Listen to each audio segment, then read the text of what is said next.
And we're live. Hello, everyone. Welcome to episode 5 of Avatar Legends. We're here. We're queer. We're making some of us, and we're making some. This is actually one of the most heterosexual shows that I have. So funny. Like it's a miracle. All these straight people. I love you guys.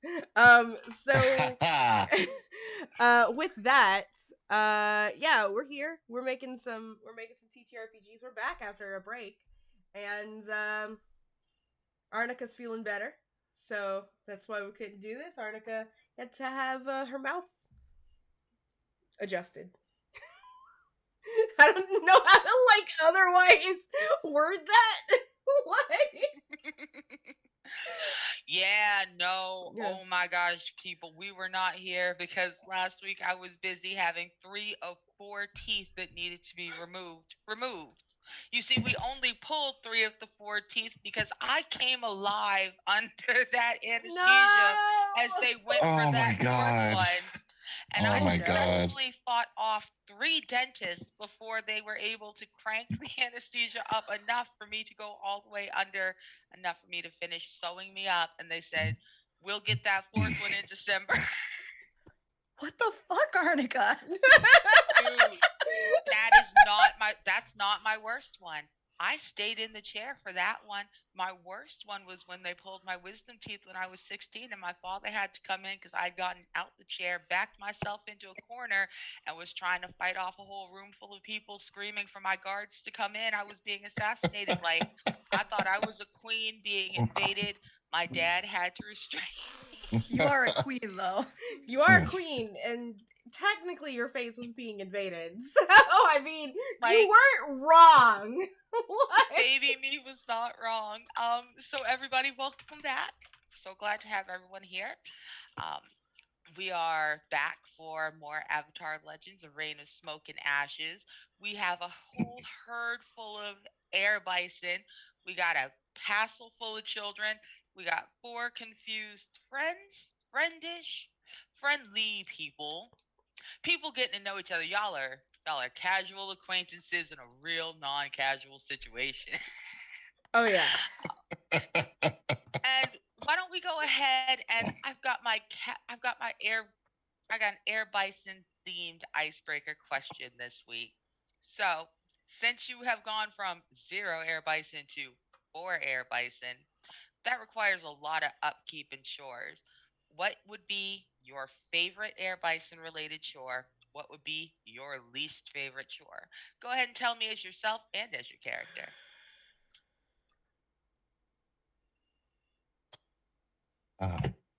Well, I don't mind. I don't mind going first this week. Go ahead. Yeah. So I'm Casey. I'm playing Lofong. And air bison chores. As far as me, I would not get myself involved in a situation where I had to care for an air bison. So I'm just gonna put a pass on that for me. As far as Lofong is concerned, though, I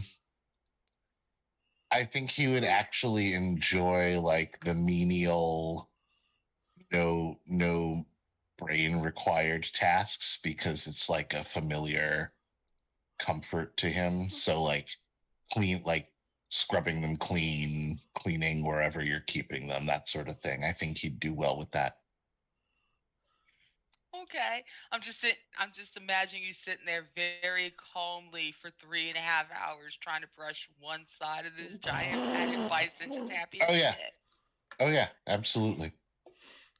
Love it. All right. Let's go ahead and let's talk to Mare playing Wong. Hi, I'm Mare. I use they, she pronouns. I am playing Wong, who uses he, they pronouns.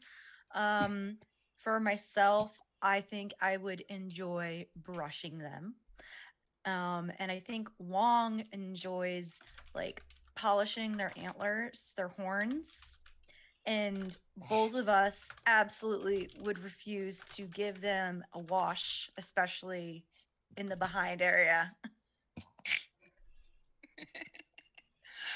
But the boos are just babies. Somebody has to wash those perfectly They Look have at their little writers. butts. They have Little- writers. One The of their writers can is do it. 5. One of their writers is 5. You have to help him scrub Boo's butt. You Bill's character, they specifically. gotta learn. I'm not gonna be there after we drop him off. You're so funny. All right, let's go ahead and talk to Mr. Kim Obi. Let's talk about this. I am Obadiah. I would, I think, find air bison showering to be very fun to do, in part because it strikes me as the sort of thing that, like, you know, you need platforms and some heavy duty hoses for. Like, it's an event. You've got to use a lot of water. Like, it's practically a pool party outside. It's great. You love it. But today I am Kim Ji-woon. And Kim Ji-woon finds a certain satisfaction in losing a day, quite methodically, working a big comb through some of those hard to get at tangles, because grooming is important and to be done to perfection. Both of us, frankly, don't really want anything to do with the shaving. Oh God, the shaving. The sanitary shaving. The hair is so big. How does it get everywhere? So what I'm hearing so far is that I should completely move y'all to an alternate timeline so that you guys could save the world and open an air bison grooming salon, is what I'm hearing. Just everybody want to sit there and polish horns.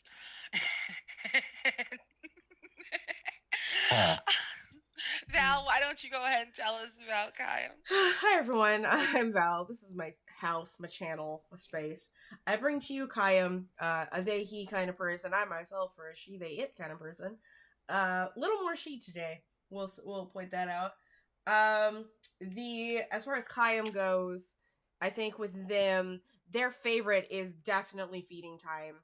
Just picking out the right things for all of these babies to grow big and strong, or to be like, oh no, the man of the mountain, he's got to eat softer food because his teeth aren't as good, right? Like preparing the meals for this bison and like love through food, especially vegetables, is definitely Kayam's thing. And his least favorite, I think, would be just because he poop binged one time doesn't mean that he wants to continue to do it. Like it was an emergency situation. Like he'll do it for a price. But because if air bison are anything like cows, or elephants even, there's probably not a lot of water to begin with. So we're just saying that. And I'm not saying that Kaya might participate in air bison tipping at some point in their lives, but they had an airbending friend at some point, and they might have done that at one time in their life. So, you know what? I would like to see that. I would like to see how anybody manages to walk up on an animal that's roughly 15 feet at the shoulder and 35 to 40 feet long with 6 real sturdy legs and a tail almost as broad as it, and still get it over without managing to convince it to just roll over and then be like, yay, I tipped the air bison. I mean, that's probably that's what how it I'm was. imagining Kaya doing it, is to convincing it to roll over and being like, I tipped the bison. Right? Also, they have a low center of gravity. Like, that's an achievement. Yep. I'm from cattle tipping countries. Same. Like, you always have to have your 4-wheeler on you, because if you tipped that wrong cow, you had to get away really fast. Poor cows. But you know what? When you live out in the middle of nowhere, there are very few things, especially in the 90s and the early 2000s, there were very few things to entertain yourself with. So sometimes you just had to go and tip a cow over. Like, I didn't tip the cow, but I must admit that one of my favorite pieces of amusement was watching white boys try to tip cows and then get run by cows. Like, Yeah. I could do that all day. They were not. Cows are sturdier than they thought they were Yep. and faster than they Yep. thought they were. Absolutely. Good laughs. So hey, Good if y'all laughs. want us to tip an air bison today, this is a viewer affected game. You can affect the game with your bits, subs, and donations. Did I freeze? I kind of. Every 100 biddies here gives a reroll to anyone that you see here. If you subscribe to the channel, give subs to the channel, you can give a +1 to any of our rolls on this that rolls dice. And it's a sliding scale for money donation. You donate $1 through coffee, you get a $1 donation. You do idea. $100, $100 idea. $10,000, a $10,000 idea, including just making a stop. Like, I will stop streaming for the rest of the year for 10K. Like, I'll do it. Like, just like, here's 10K, go take a break, like, pay everybody, have a good time. I'll do it. That being said, it is also Extra Life season. I don't know if y'all saw earlier today, I made this tweet. There's 9 games happening in like a month from now. And as normal, I match all my sub points that I get this month and next month to donating. Right now, it's the beginning of the month. I don't have any sub points. So if you're like a Twitch Prime person and you got like that Prime hanging out but can't actually like donate money, give it to me and I will donate for you on your behalf. But yeah, that's something. And on top of that, you can help us pay to win. So there's that. But yeah, everybody, that's me, that's us. Let's play some Avatar. I'm ready. All right. Well, shit. Since you're ready, let's go ahead and do this. So when last we saw our team, you guys were soaring majestically through the skies. I'm not even being sarcastic. Y'all look fantastic. Blending in a tiny little herd. No reason to think that there's anybody even on them. Um, they could be looking for their people. They could have never had riders. But the fact remains is that no one is too suspicious to see 2 large and 2 tiny air bison moving through the air, which means that for the next like 18 hours, you guys manage to rest. You are not stressed. No one's after you. Yes, you're alert, keeping an eye out for, this, that, or the third. What if? But you are safe and you are relaxed. Enough so that the kids are all sound asleep and day is just starting to break. As you notice that the bison are starting to circle a little bit lower, and you are coming in. A couple miles ahead of you is a town. Not quite big enough to be a city, but it's not particularly small by any means. You've managed to travel a fair distance from the coast. It would take someone on foot almost a week to make the distance that you guys have made in less than a day. Woo, yes, bison. So it is perfectly safe for you guys if you guys want to bring them in for a landing, a couple miles away, get the bison set up somewhere safe. Hell, you could technically take them into town. What do you want to do? I don't think taking them into town is the greatest idea. But yeah, I don't know about that. Yeah. Terrible idea. Terrible idea. But for people who are trying not to attract attention. I didn't say it was a good idea. I said it was possible. Yeah. So a couple miles outside of town, is there like, can we look to see if there's any kind of cliff or alcove or something that would make it hard for anyone else to get to these air bison too, but is easy for them so that they can rest, and also for us to probably even have like a decent sized camp to stay with them. All right. Why don't you go ahead and I'm going to ask you to roll your skills and training. Okay. I'm going to ask all of you to roll it, and let's see who sees what. Skills and training is plus. Is that focus? Yes. Yeah. Yes. I got a 7. No, fail. Okay. Oh my god, I'm gonna have to roll physical dice because my eyes are shit today, y'all. Sorry. Is plus focus? That's fine. Yes. That would be a 7.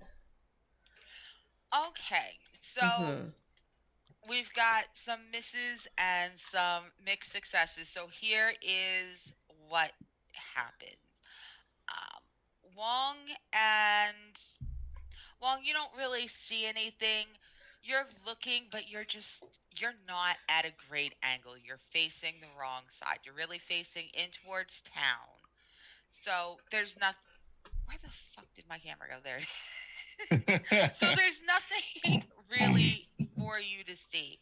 Um, but Kim Ji Woon, as you are scanning, you manage to see a fairly that there's the okay. So the area you're in is not particularly arid. You're not too close to the Siwang Desert, but it's like a steppe Mhm. or a tundra. So there's not a lot of trees. It's not heavily forested, but where there are trees, they're in moderate sized stands. Um, Kenji Woon, you see one of those stands. You point it out. Lo Fong, as you lead the old man of the mountain closer, you guys see that these trees head upwards. They head up to like a butte. So Mm. there's a taller raised area. It would be hard to get to. Some earthbenders could do it. They could like earth skate up, Mhm. and airbenders can get there. But it would be hard for firebenders or waterbenders to get to this area. There's no water to manipulate. There's no hot steam currents. A firebender could be like, "Woof." So Yeah. you're pretty good should you choose to go there. And Kayam, as everyone circles closer, you manage to actually spot a fairly decent clearing. It is slightly under an overhang. There is enough space. It won't be like you couldn't camp there for long. It would be Mhm. too crowded after a couple days. Yeah. But for 2 or 3 days, it'll be fine. Yeah. I mean, these air bison need a rest. We need a rest because, I mean, as big as they are, you can't really move around a lot. Like when you're flying, it's kind of like on an airplane. You're just like, great. Um, and honestly, as floofy as air bisons are, I think we would all do well to even just be able to even sleep on our on. We don't even have. We got bed rolls right from the temple. Yeah, you guys did manage to get blankets. At least some of you, Wong and Lo Fong, you most likely had your bedrolls and stuff because you tended to have most of your stuff on you. Kayam, I don't know how much of your stuff you managed to take with you, but you definitely have Yeah. traveling stuff. Yeah, I tend to travel. When I do travel, I usually go with caravans, but I usually stay in inns. So I definitely picked up a bedroll while I was at the temple because I don't normally carry one. I usually just convince people to let me there. Lo Fong is used to sleeping in less than ideal conditions. High five, my dude. Yeah. Good as place as any, right? Oh, yeah. Might as well. Mm-hmm. I actually love to stretch. Yeah. Yeah, so I guess we'll bring him in for a landing. Mm-hmm. Okay. So you land safely. Everyone who's awake slides down. The kids are still asleep. You might as well just let them sleep for a little bit on top of the air bison while you adults figure out what y'all want to do now. How do our supplies look? Um, your supplies are okay. You haven't been in the air too long. That said, you guys did pack to travel. It's dried stuff. I mean, there's a town right there. It'd be great to just get something fresh, like some fruit that Kayam hasn't been playing with. Something that hasn't been rehydrated several times. Like it's nice. We're glad everybody's glad you're their friend, kind, but sometimes you just want fruit that hasn't danced. Or that has a smiley face on it. Listen, because you don't want to feel bad about eating the performers, so I understand. You've gotta, like, Kayam also agrees, a little bit. There's like a part of Kayam that's even just like he's been traveling with these airbender kids for a bit and just kind of been in that area. And there's like a part of him that's like, God, I wouldn't go for like meat right now. Like, I thought you were gonna be like, I wish I can go for a beer. no, I mean, a little sake is not a bad idea either. Yeah, but sake and rice, wine, and meat right now with not some noodles and some stir fry just sounds something hot like that does not sound like a terrible idea. So yeah, it just he respects the vegetarians. He really does, but that doesn't mean that this 6 foot this 6 foot tall string bean needs protein that is not plant based. Sometimes not everyone can just absorb those nutrients through beans. Like, we need the hemoglobins. Like, Yeah. it wouldn't hurt for us to just get a trying to think Go into town and make a supply run. Make a supply run, and I would even suggest even getting a just hold up, I have to like come up with a random name here, because I don't know if it's canon or not. Maybe a laying badger chicken. That sounds like the most belligerent thing. I was gonna go in for its eggs every morning. No. Sorry, it is a British badger chicken. Leave it alone. Not an American badger chicken. While you say that, I'm just getting off old man and stretching. I was gonna head into town anyway and honestly get some information, eavesdrop, see what if the other temples. We need to know how far the Fire Nation's gone. Yeah. That being said, should we be leaving all of the airbending posse behind? Should we split up? Like, what are we? We definitely should not bring the small children into town. They should be ready to hop on the bison and escape at the first sign of trouble. I can't take them. Yeah. If I'm going to be sneaking around listening on dangerous people potentially. No, I think I think the airbenders should stay behind. Arnica, could you remind me what the name of the eldest is? The oldest is Ahani, and he is sitting on his bison. He's giving you guys some space, but he's watching you. We all know they can hear us. Yeah. There's no reason trying to be quiet. Yeah. Actually, we could bring Janora. We could have either Ahani or Janora come with us, and the other one stays with the small children. I think Ahani is the worst one to come with us because he'll be the hardest to hide his tattoos with. Yeah, unfortunately. That's just the reality of it. I don't want to isolate these kids. Unless there are Fire Nation flags hanging over that village, and an airbender showing up, shouldn't be a cause for alarm. Yeah, we didn't notice anything like that on our way in, did we? You did not. It is, the town is. It looked bustling. It looked happy. It looked really normal. And I don't think any of you realized how afraid you were of what you were going to see. Like, I don't think any of you realized that, like, you had really soaked up a little bit of trauma at that temple, seeing what had been done, until all of a sudden you did not see that at this town. No, the town looks fine, but Ahani is going to look at all of you and saunter closer and just kind of give a little gentle punch to Wong's shoulder as he walks by and goes, I think we're all going to stay here. I think Wong is right. Just for safety. Also, I don't know what you're I heard what you're going to ask. I don't I don't want the kids there if the answer is what I think it is. You want the answer if we get one? When we get back?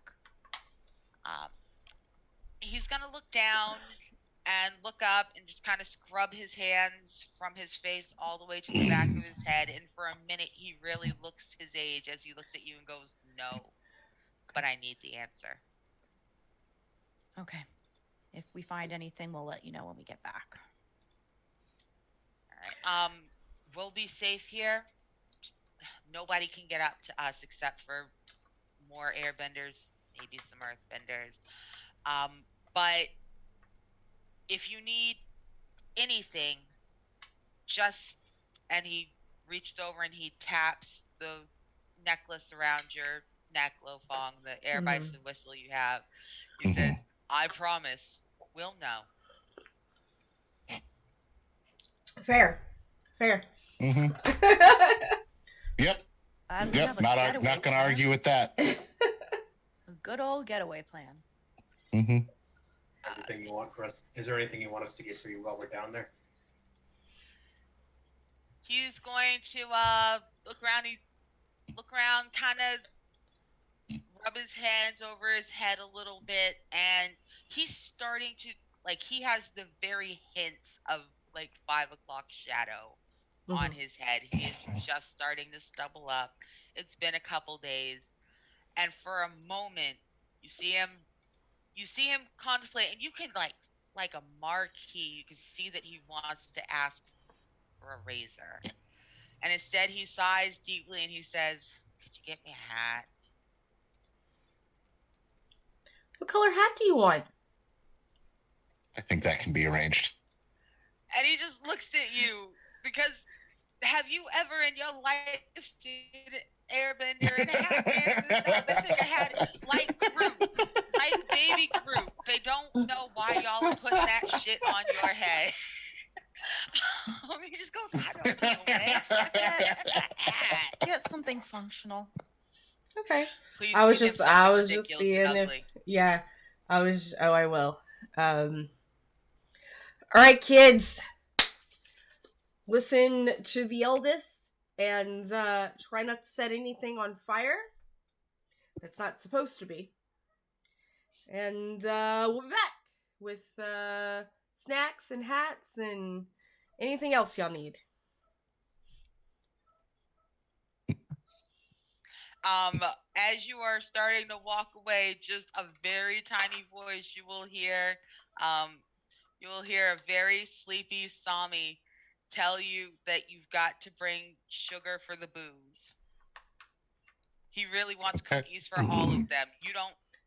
He wants cookies. It takes a moment for Kayam because, like, he will pause because he didn't quite hear Sammy correctly. And it's like, what's the drinking age at the air temple? The booze. Boo and boo. Oh, that's right. I gotcha. I heard booze, and I was like, not gonna lie. I did hear it too. Not gonna lie.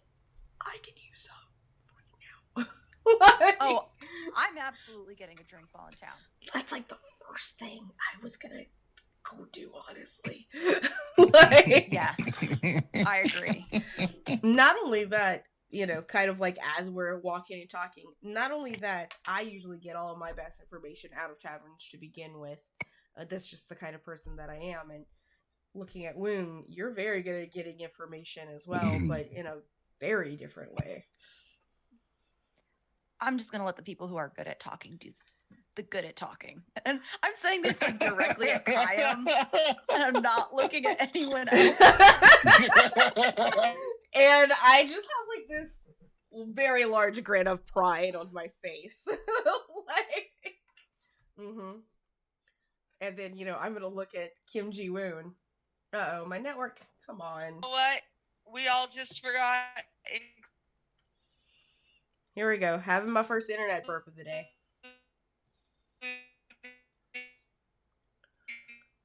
Me that you guys are on top of a butte, and how the fuck did?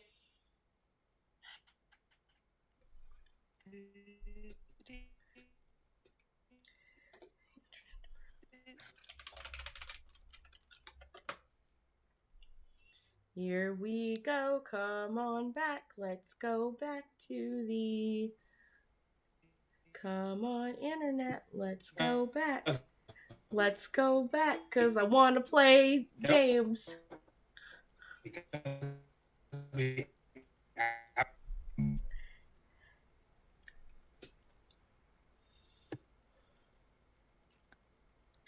Oh, here we go.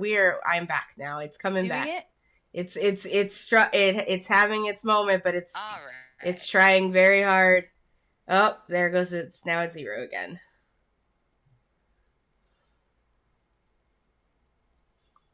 For everyone watching the VOD, I'm supposed to have fiber. And apparently the fiber is misbehaving today. Come back to my own goddamn thing. It's alright. We're fine. Nope. Not okay. Listen, it's a thing. Come on. Why we want to be like this? Switch to the 2.4.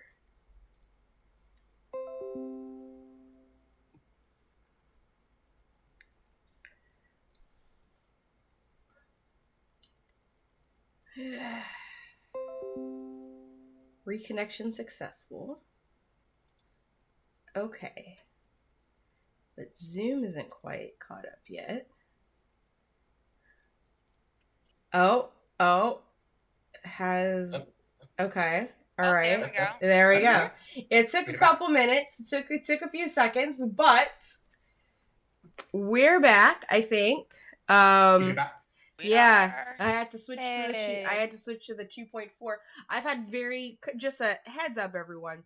I have very burpy internet today, and if we go offline at any point, we will either have a short episode or you'll have to catch the VOD because we'll keep playing. But sometimes my space is just struggling just a little bit today. Not quite sure what's going on with the gremlins, but they want to stop me. That being said, the last thing that I said was that I have a shit-eating grin on my face. So, like... Oh, no. I'm inspecting some trees for some loose bark. Nothing can stop Kim Ji-woon.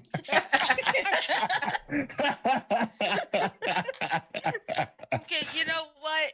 I've got so many questions, but I'm gonna start with let's talk about this. Why are you inspecting trees for loose bark? Because we're like on the top of a mountain, right? You're on the top of a butte. Yeah, you're on a flat surface. It's a couple. And we're like, we're elevated above the town, and we need to get down. Yeah, you are elevated. You guys are like 100 feet up. Like, if it's difficult to go up, I'm looking at the trees to see if there's any big chunk of loose bark, so I can essentially like dirt board down, like a snowboarding. That's hilarious. Why don't you? I love that idea. Is there something I'm not even gonna make you roll. Yes, you find a big old I am gonna make you roll to see if you fall on your face on the way down. Absolutely. But I'm just gonna you find a piece of. In fact, you find a very, very large tree. It has fallen within the last year or so, and in fact, it's big enough that you could probably peel up 4 pieces of bark from it, in case no one else has a different idea. What other ideas do we have, people? Give me bad ones. I would also like to say I'm pretty sure I have rope, and what I would probably do is like tie a rope around a close tree so I can bring it down with me so we can get back up. I'm just sitting there watching you. Oh yeah, that works. I just assumed we were gonna air bison down at this point. Well, they were resting. I didn't think we were gonna do it. It's fine. But I am here for tree bark surfing. Like, I'm here for it. Does anyone else want their own piece of bark? Or are you going to try walking down? Oh, I'll take a piece of bark, thanks. Well, this thing, yeah. How viable does climbing down look? It's like a very steep slope. Look, if you try to go down on foot, you're gonna have a bad time. This bark sledding is actually a pretty decent plan. Actually, I would go with it. Yeah. All right. Well, let's go. All right, then let's see what I'm gonna make y'all roll. I make no guarantees that you won't get hurt doing this. So proceed at your own risk. In fact, this is so risky and stupid and spectacular. Let's push your luck. Everybody roll with passion. Here's the thing. I was just gonna plant and bend the bark and just just make it look really easy. And if anyone has a bad time, I was going to help them out. Okay. Yeah. We will hold that in reserve. Yeah. You don't have to roll. Right. We can say that because of your particular skills, you don't have to roll. You will do it safely. You will only have to roll if somebody eats shit to see if you can save them. Yep. I will be accepted. Look at y'all. Well, none of us eat shit. Well done. I'm so proud of you all. Look at that. Every single sandwich y'all made had an edible center. There were no shit sandwiches, and I'm really proud of all of y'all. So it's a bumpy ride, though. It is a bumpy ride. You guys Wong manages to assemble a very decent sled with a couple pieces of rope and a big chunk of this bark. Lo Fong, the one you make is almost exactly as solid and good.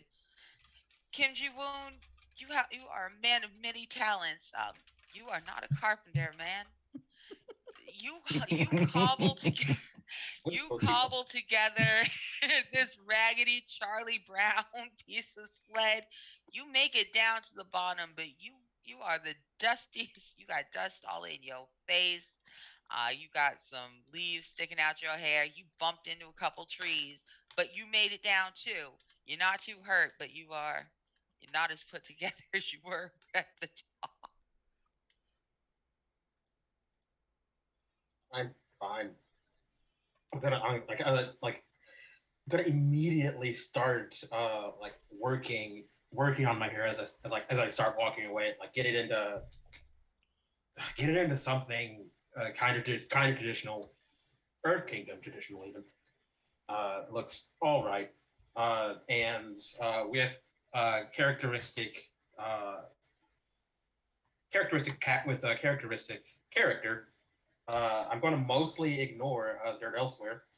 And if anybody asks questions, what? I'm not going to ask questions. It's okay to be a little dirty.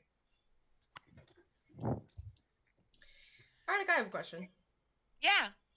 Has this town been on my tour? Say that again? Has this town been on my tour? You have not been here yet, but it was on your list. On the way home, you intended to be here. Swing by this town. So the question is, do I have people expecting me to be here? Did I make any appointments? Did I, yeah. Yes, you do. There is a small arts guild in this town. Mm-hmm. It is not particularly big and everybody knows who they are. Mm-hmm. But in the area, they make enough money that they can occasionally afford to have somebody come through and do shows outside. And you were their person this year. No one, good or bad, ain't nobody ever seen a fucking act like you. But they're not expecting you for another month. Yeah, no. Well, that's good at least. That's good. Now I can go cancel on them. Or see if they will accept me doing a show, because I will probably, and I'm telling this as I go as we're like now like on a surface walking, I'd be like, so, I was sort of expected here, but not now. Like in a month from now, at the local arts guild to perform. Clearly, I have to go and cancel with them, but just in case, if they have me do a little show today or tonight or the next day or two, a little extra money in our pocket is not a bad idea. But I want to clear it with the group first because it could also bring attention. Unless you're hiding your face, trying to ignore them will probably only make it that much more memorable if anybody comes asking about you. Fair. I mean, especially if I don't cancel in a month's time, right? Yeah. Did the Fire Nation ever get your name? No, I go by a stage name. But yeah, they don't know my real name. In fact, I do that too. As a performer, you know, sometimes we do unscrupulous acts with other performers, and sometimes we just need to have an alias. In your face? Especially since my face, well, I usually wear a mask when I perform. You might be okay. Yeah. Having extra money while we're on the road is never a bad thing. Hello, Raiders. Hello, yo, weave the tail. Thank you so much. Man. Hello.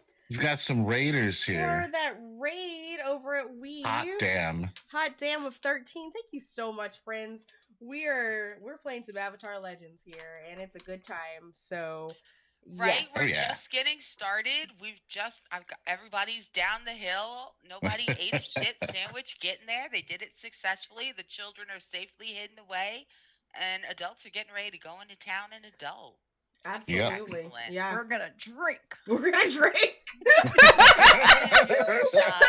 We're gonna be unscrupulous. Is what's gonna happen. So there were just suggestions of weird things done by performers who needed fake names. Like I don't know what visual image was meant to be brought up, but it was probably not the one. Anyway, maybe it was the one I had. Things you can do with a dehydrated peach. Anyway. I'm like, look, Daikons. Listen, I'm gonna throw so many Daikons at people. Anyway. Yeah, that too. Mm-hmm. Okay, anyways. Anyway. So you guys have it's gonna take you about 40 minutes to walk to town. Is there anything you need to say amongst each other before you get there? Or do you just wanna head right into town? Okay, so a question to ask the GM. This is a town of modest size in the Earth Kingdom. Is my kind of criminal presence active in these parts? Look, there's no such thing as a town that manages to hold more than 10,000 people that does not have at least some Dalfay activity, especially in this part of the Earth Kingdom. We're out on the western front. There's a whole desert between Gowling, which is where we are, for those of you who are familiar with Avatar World, and Ba Sing Se, and there's a mountain range between Gowling and Omashu. It's honestly a really great place to hide out and be Yokana people. So there's one sizable Dalfay family in this town, and a couple of smaller little triads who will pop up and answer to them as necessary. That said, it's not a particularly dangerous town. Sometimes crime runs your town cleaner than the cops, and that's just the way it is. Sometimes crime says, I would like this to be a beautiful town for people to be able to sell their smuggled art and raise their children, and I will keep it that way by any means. And that's what this is. This is a smuggling town. It's not the primary thing, but it's what it was built on a couple centuries ago. Dalfei founded this town of smugglers. Stuff still comes in and out of it. When Avatar Kiyoshi rode with the Flying Air Company, she came through here. This was a smuggling ring. This was a smuggler's den at that time. And you can still see that there are buildings with historic hidden under rooms and then non-historic functional hidden under rooms. It's a great little town, for doing business, for doing pleasure, for mixing the two of them, and it's shockingly normal. Like you can hear the sounds of happy, busy people, and it just brings you back to reality that the world is going on.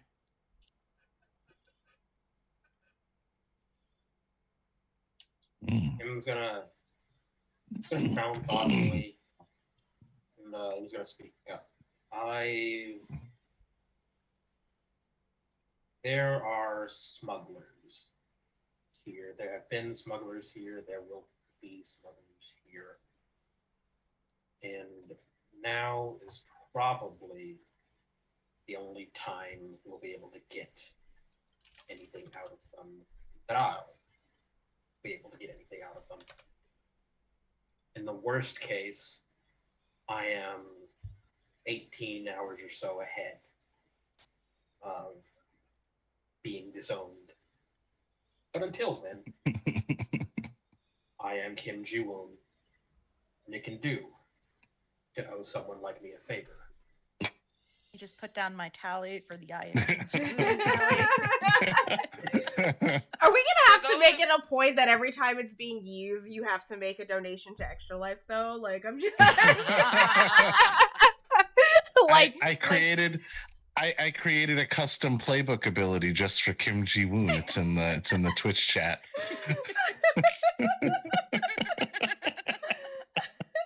I am Kim Ji-woon. Once per session, you may add plus X to one roll, where X is the number of times you have said I am Kim Ji-woon in conversation with another character today. Casey, do you play magic? That reads like a magic ability. Yes, I do. Casey's a magic judge, actually. Retired, but yes. Judge, yeah. We can discuss this later. Put a pin in it. That being said, I also don't want to leave a trail, Kim. Kim Ji-woon plus Air Bison in the Sky could possibly, a connection can be made. So I'm not saying don't use your name for favors. I would just say be selective. Discreet. Yeah, selective, discreet. Just don't fuck up, basically. Yeah. I believe in you. Although Lo Fong does point out that the criminal underworld in a city like this would be most likely to assist us against the Fire Nation rather than turn us into the Fire Nation. Fair.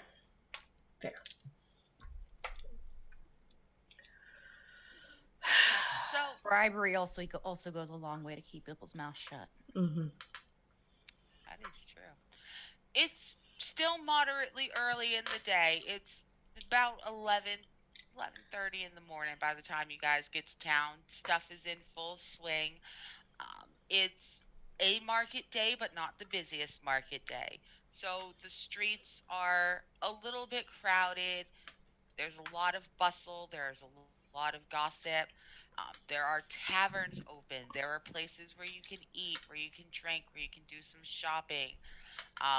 It is not quite early enough for you to speak to the Artist Guild.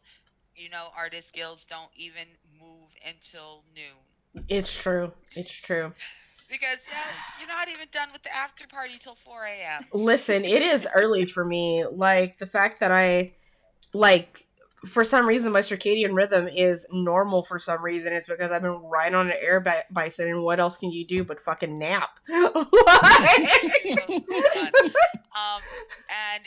it will be entirely too early, Mr. Kim, for you to show up announced or unannounced at any of the places you need to go. So you guys have about an hour to kill before you can do anything. What would you like to do in town? Day drink? I'm actually Well, I'm gonna go do some of my errands before I drink, because if I drink, I'll more than likely fuck up. Fair. I think we should go pick out hats and then day drink, and you can do your errands, and we can meet. We can meet for drinking in a couple hours. Yeah. Probably try to get the lay of the land and see if there's any signs of Fire Nation that might be here. Oh, trust discreetly. me. I will be keeping a heavy eye out. Kim, you want to go shopping with me? It doesn't sound like you have a choice. His eyes narrow a little bit, this wasn't supposed to be straight, but now it's dangerous. You can't tell, and he can't tell exactly how. Do you have siblings, or are you an only child? I'm talking to Kim Ji-woon. Actual question. Actual question. Okay, Yeah. Okay. Now. Yeah. Mother. If someone wants to go shopping, you just go, because you're just going to get dragged along anyway. I say this as someone with a younger sister and a mother who love to shop. Wow. Just accept your fate. That's the most we've ever learned about you. Kim briefly makes the oddest sort of face when you mention mother who likes to shop, but then he just nods and starts following Kaya. Oh, out of character question.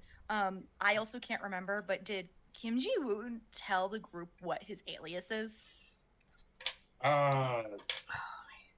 He said Zuko, but he also said Zuko in a bit of pique. So it is entirely possible that he might just be quietly overruled without his knowledge. Okay, so it's Zuko, and what's the other one I should be keeping an eye out for? Oh, what did I say? Shit, I don't remember. It was 2 weeks ago. Well, I'm gonna go with what Kim Ji-woon told us, unless something else starts being taken over with a Yeah. You know what? I think we even should just call him Zorro. I think Zorro is also really cool. That's hilarious. Do it. You do that. I'm gonna go pick some pockets. Bye. Turn around and just veer off from the rest of the group at the next intersection. With surprising catalyst, him just got to live. I'm sorry, I was unable to hear you. Could you say that again? It's a living. It's living. There we go. Yeah. It's a living. All right. So Wong has melted into the crowds. 1 minute he was there, and the next he wasn't. You were looking right at him. Damn if you know what happened. Wow. And Zorro and Zuko are off on their Tuca and Speckle day. Gonna get some matching slacks. Fucking love Tuca and Birdie. But Lo Fong, let's talk with you for a minute, because you've been kind of quiet. And I'm wondering if there's a reason why you've been kind of quiet, buddy. Yeah. When we got into town, I realized I know this place. And I do not like it. Probably before everyone veered off, you would have noticed a moment of recognition and actually some almost like a flash of panic in Lo Fong's eyes before he calms himself down. But his left hand's kind of shaking a little bit. Otherwise it's a brief flash and there's nothing else there, but it's, if you're keeping an eye on him, you would have seen it. So the reason why it took you a minute, why someone as observant as Lo Fong was able to get all the way into town before realizing you had been here before, is you've never approached by air, and you've never approached from the west. You've been on this side of town maybe once before. Or during daylight. Or during daylight. The last time you were here, it was very dark and it was cold. You came in through the northern gates. You were not here more than a day. And Not more than a few hours, really. And for very good reasons. You have never been back since. But you here now. So, what do you want to do?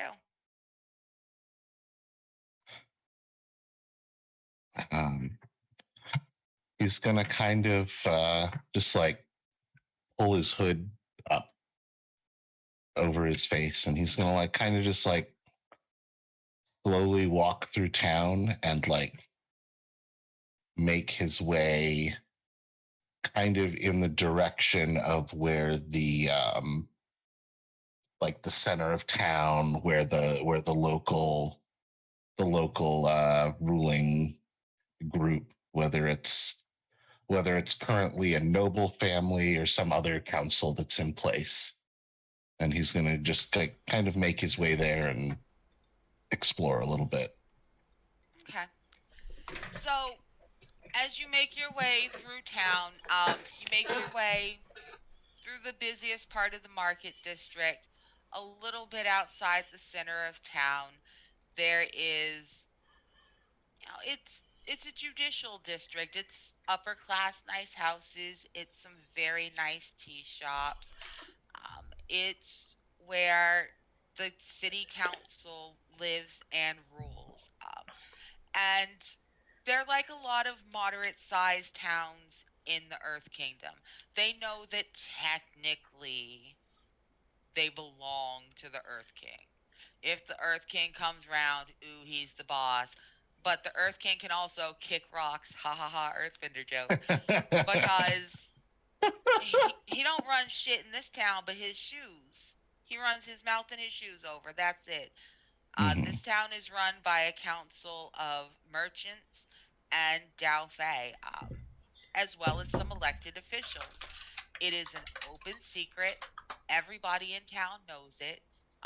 Several important people outside of town in high places in Boston say, and Omash, you know it. Everyone knows that Gowling is an open criminal city, and that by being an open criminal city, it's honestly, secretly, don't ever tell anyone, please, one of the safest cities to be in.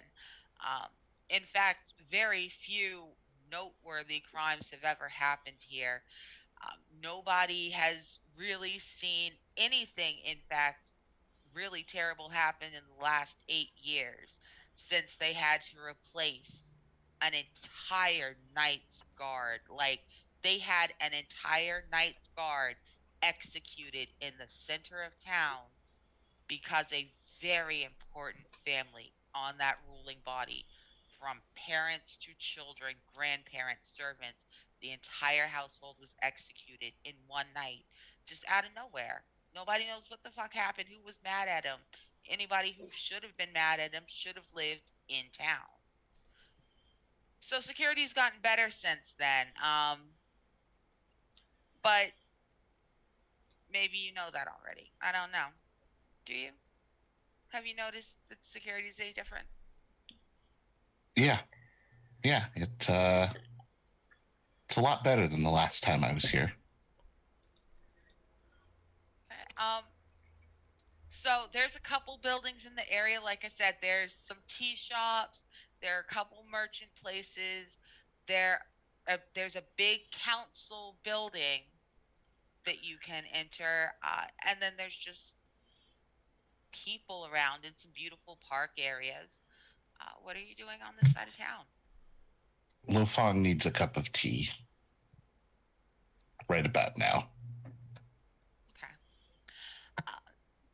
So the tea shop is called the Golden Lotus, and it's not nearly as pretentious as its name sounds like. It's fancy, but it's not like Mr. Kim would not take his mother there to impress her. But also he would take his grandmother there because it's clean and it's nice and people are and Granny doesn't need it as pretentious as Mom does, as a general rule. Got it. So like it's nice. It's nice enough that you might draw a little attention, but no one's going to say anything to you because they're too well trained for that. Mm-hmm. So you go ahead, you go on in. There's a seat for you at in a darker corner or a seat by the window. Which seat do you want to take? He'll take the seat at the window and just order a pot of tea. And you're gonna go ahead, sit there, enjoy your tea, people watch. No one really looks in at you through the window, and no one's really watching you because you can tell they're not watching you. You're looking around, Mm-hmm. but you certainly feel eyes on you nonetheless. Yeah. They might all be ghosts, but I definitely feel them.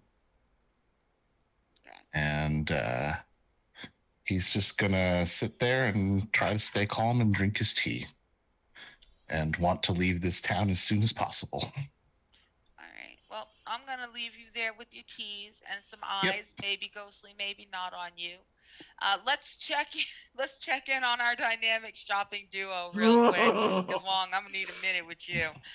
So let's check in with Zuko and Zoro, shopping masters extraordinaire. What y'all up to? I just think that if I feel like it cuts to a scene where they're at a little fabric shop and I just hold up like this knit cap that also happens to have like um little bat ears on it and like little tails sort of like coming down, and I hold it up to Kim and I'm going to wolf bat ears very specifically. I'm gonna hold it up to Kim. It's like, look, honey, this would be perfect for our children.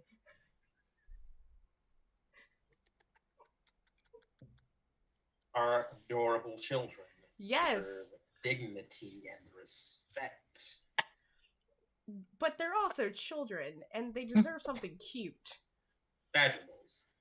And then he picks up a different hat that has two like a knit that has like two badger moles knit into it, and holds it up and like all the seriousness in the world, like clearly sized for like some of the smaller children, like yeah. This. Are you telling me you prefer badger moles over wolf bats? Is it not obvious? How? And like, I just like, how did I not know about this before? If I had known this betrayal of trust would occur right now, I would have not have married you. Make a scene. You knew what you were signing up for. But a badger mole lover, just, and like, there's like even a moment where like I will even, it's like that whole anime moment where I'll just go and be on the ground with like the long lines just coming, like just putting on this little show, and then I'll stand up and I'll like, we should get both and let them choose. They're their own people after all. The old woman running the stall has been watching the two of you the entire time. She absolutely believes that you are a married couple with who are raising some children. It's found families are super common in the Earth Kingdom, as are blended families. This is a very realistic thing for her, and she immediately holds up an elephant koi hat as well, and she goes, 3 for the price of 2. That way you can both get it. It's an excellent deal, my lady. Thank you. To rethink my life choices now, but you have made it a little bit easier. I appreciate it. I'm and like Kim like an oddly formal bow for how relatively scruffy he looks.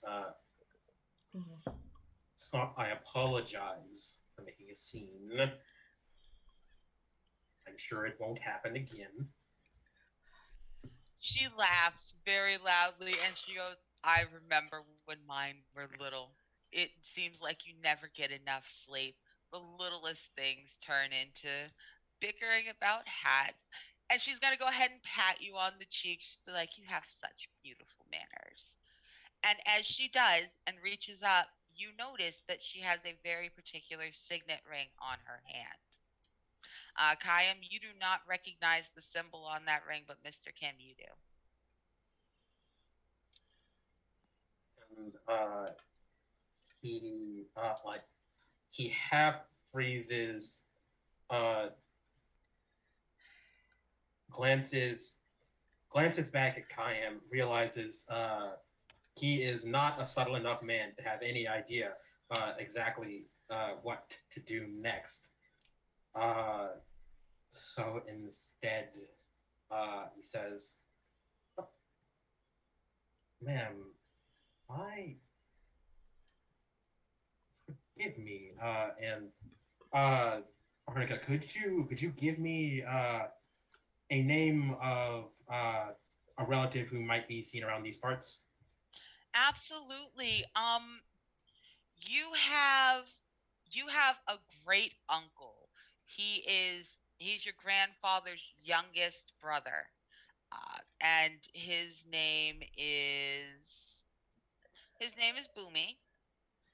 Not related to the other Boomy, but it's a popular name at this Yeah. particular era. At this, like, Um, isn't the other at Boomy a child right now? the Like- other Boomy is about 10 years old at the Yeah. time, but right now Boomy is like Yeah. it's like John in the night. Like it's a common name in this popular. Well, yeah, because the heir to the throne has the name, so why? Yeah. Anyway. It's auspicious. Yeah, it's auspicious. Yeah. Yeah. So you have a great uncle named Boomy who does work in and around this area. You've only met him once when you were real little. Do you know great uncle Boomy?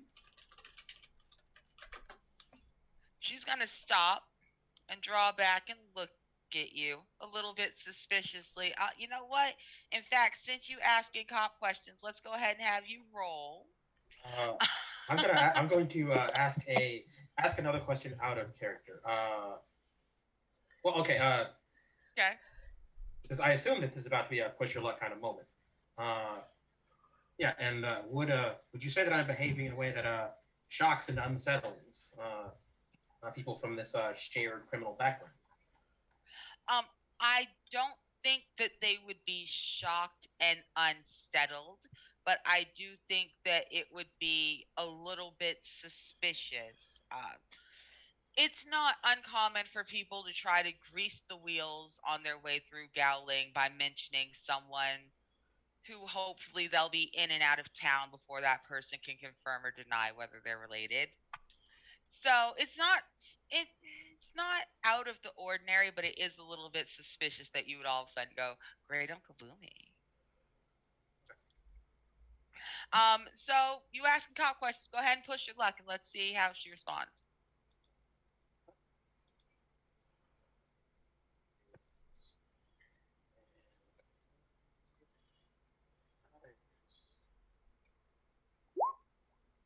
I'll sit on that 7. Okay. She's going to look you up and down, and she's not less friendly, but there is a sudden sharpness in her eyes. She looks at you. She looks at Kayam. She looks at you a little closer, and she goes, "Honey, every 10th man in this town is named Boomy. Bless your heart, though. I do hope you find your uncle." And she's gonna pat you on the hand, and you know, take your money. She'll sell you the hat. But as you go to leave, you will notice that there is a note in the elephant koi hat. And the note says, "Come back at supper time." Okay. I'll take a look at it, and in a way that and Kim is definitely like kind of clumsy about it. So like he will like as if he is trying to make up with Kayam after that nice entertaining public argument. He'll kind of like lean over like he's like trying to get like a side hug or something and show Payam that as well. Oh yeah, I'll just link arms with you just to make a show of it and kind of like, hey, that was really smooth. We got 3 hats out of that. But also, who the fuck's Uncle Boomy? Once when I was very small, works around here. Gotcha. Around here. Around. You know, And I'm gonna just kind of lean in. Do you want to go get some nudes?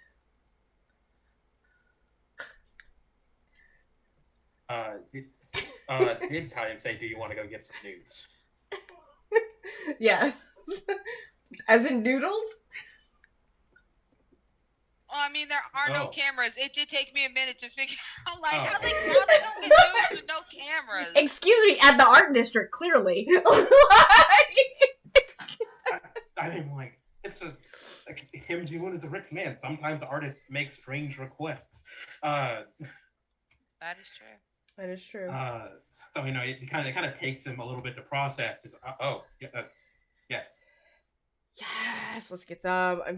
I am so hungry. I'm gonna have just little slices of koi in there. No. Do I want and like listing off the various, like the equivalent of like pork or beef or chickens, because badger chicken, stir fry. It's just, he is missing hot food. There are a bunch of noodle shops around the area that you're in. You are in a pretty decent working district of the market. People have pop-up shops. They have actual storefronts. Do you want to just hit a pop-up shop, or do you want to go in and sit down and eat? I think street food is always the best. Have you ever done street food, Kim? Are you a street food kind of guy? I could, but wasn't often. All right, let's hit up the street food.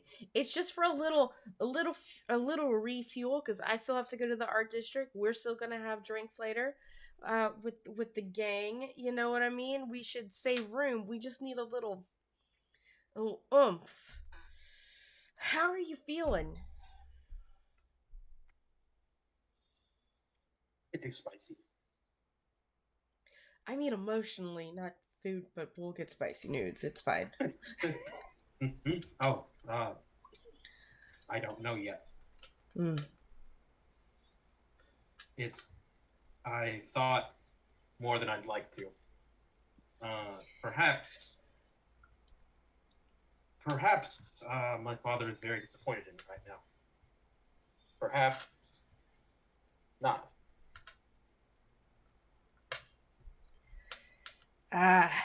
Parents being disappointed in you. I can't relate. My parents are really cool and they're proud of me. But I can relate to the emotion of being a disappointment.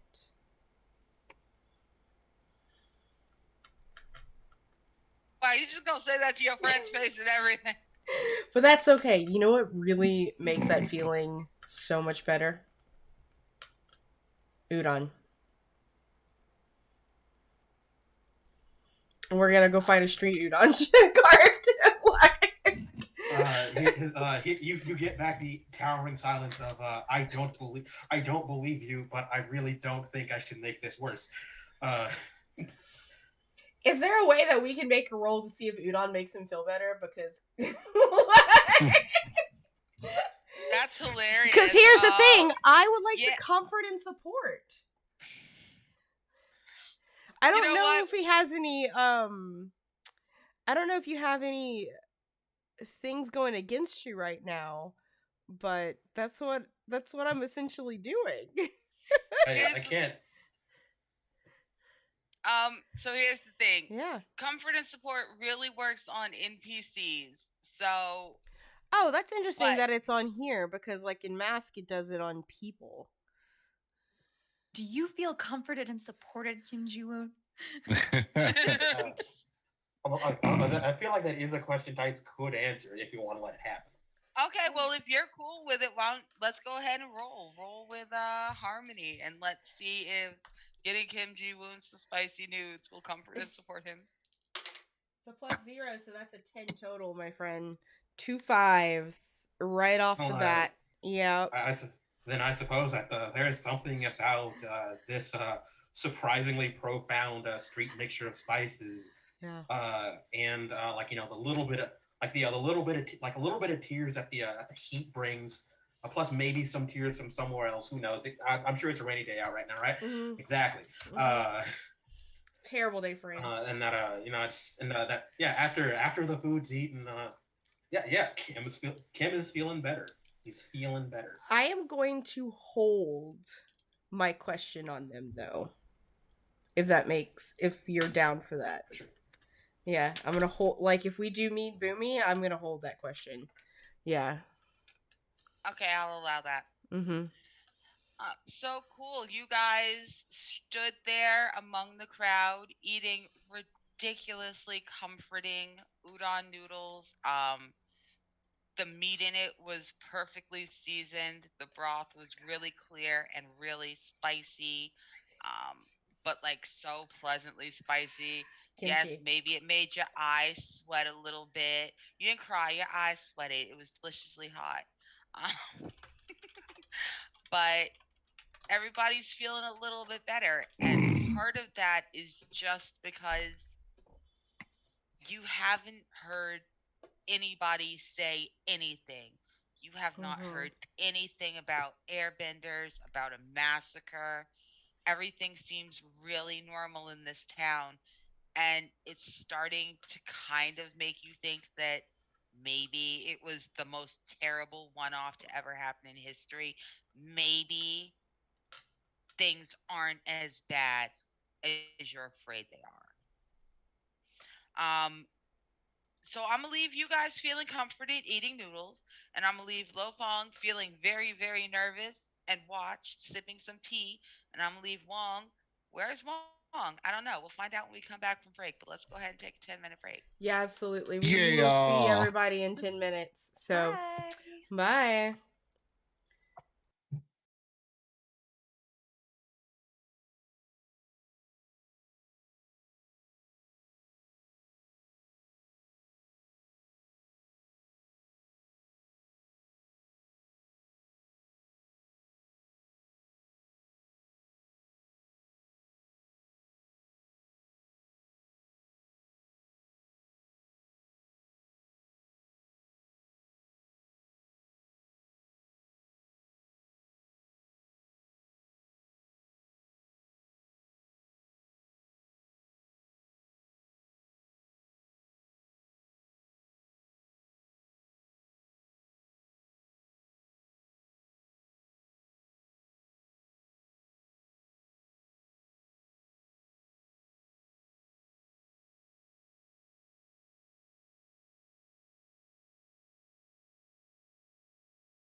And we're back live. Hello, everyone. We were talking about, like, celebrity gossip and stuff while we came back for those last couple minutes.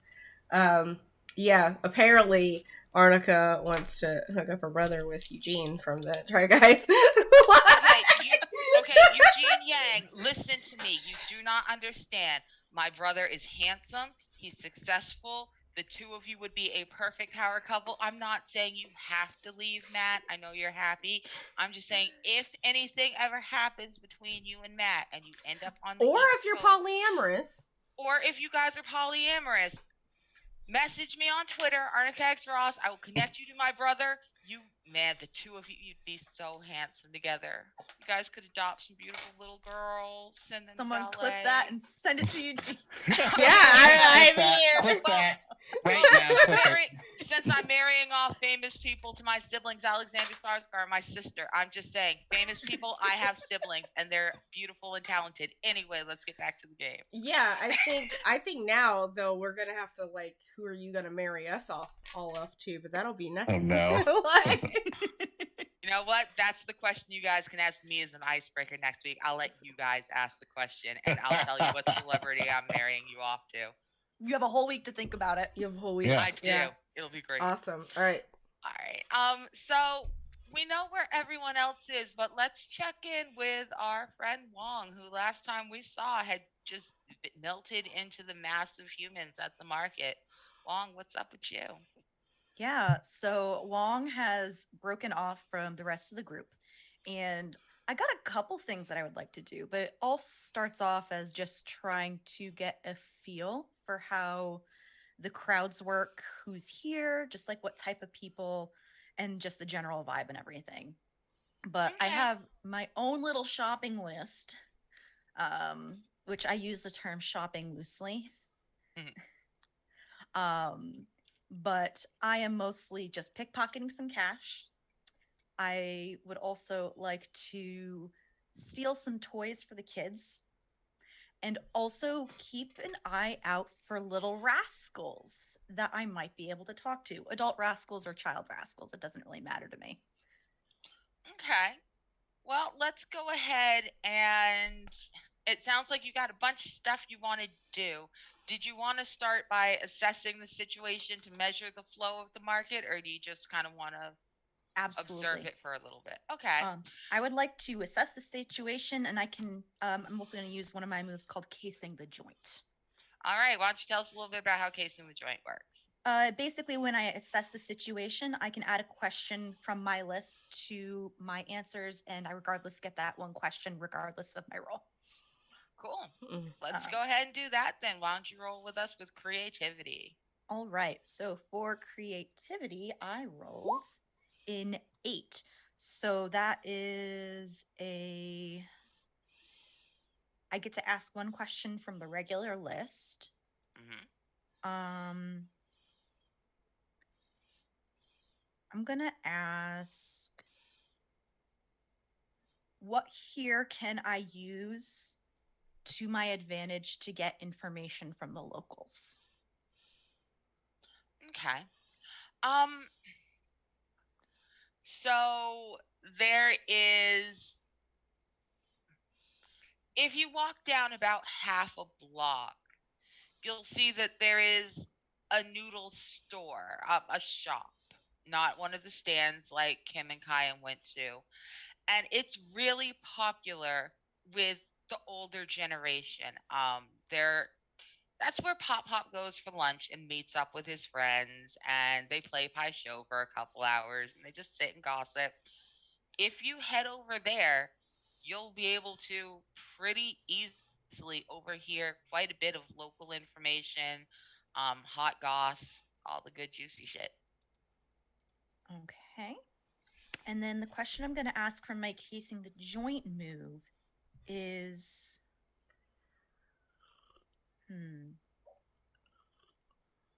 what is the most valuable or interesting to me? Okay. So where you are right now in the market, possibly the most valuable thing in the area is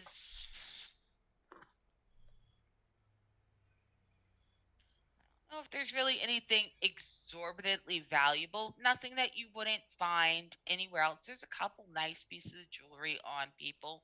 You could probably lift them if you wanted to. There's a stand nearby that had there's a stand nearby and it has a wide variety of scrolls, of books, of parchments. And if you look through, you will notice that they've got some surprisingly old looking airbender stuff. Like stuff that you don't normally see on the market. That's not stuff you see for sale. So that's the most interesting thing to me. That's the most interesting thing. I'm gonna look up at the vendor that's selling me his books. I just kind of like want to poke one of them and just like tap the scroll or the cover of the book with my finger. Where'd you find these? They don't usually let these things out into the wild. So the vendor is a younger man, not not quite middle age, early 30s, and he looks you up and down, and he kind of looks left and right. He's not shifty, but he's definitely thinking about his words carefully as he takes a deep breath and goes, I a friend of a friend brought them through a couple days ago. I heard that more might hit the market soon. Really? Why is that? Just staring at him. And he looks genuinely confused as he tells you, I don't know. I didn't think they sold things like maybe I don't know. It's clear that while he may have thought this was a little bit weird, he has not really, he was just like, wow, this is weird, but cool. Nobody's going to be selling this at the market. He was excited to have something valuable. Um, but now, with the tone in your voice, it's occurring to him that maybe he doesn't have something valuable. Maybe he has something not good. And he's going to reach over and kind of pull them back towards himself and go, why?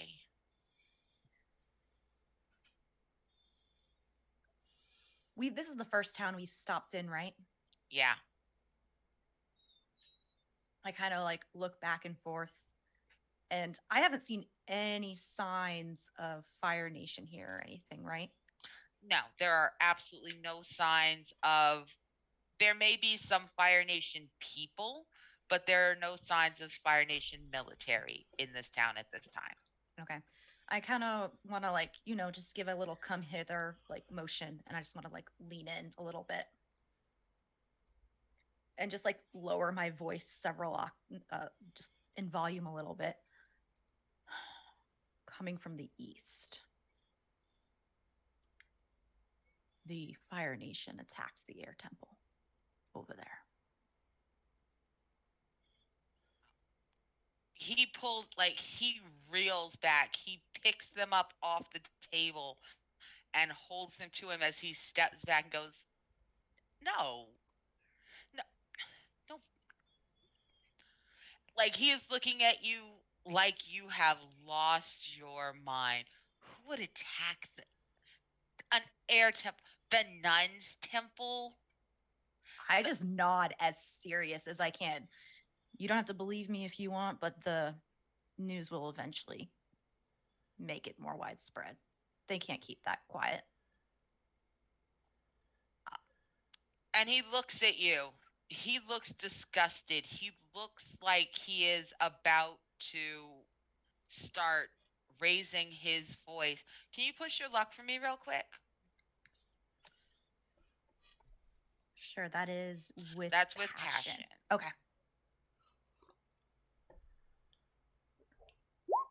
8, mixed success. He starts to raise his voice and tell you to get away from his stall. That's a terrible thing to say. But in his frustration, he fumbles one of the scrolls. And as it falls open, there's a stain on the corner. It's not as old as the others. It's dry, but like there is visibly blood, like a bloody fingerprint on Uh, that scroll.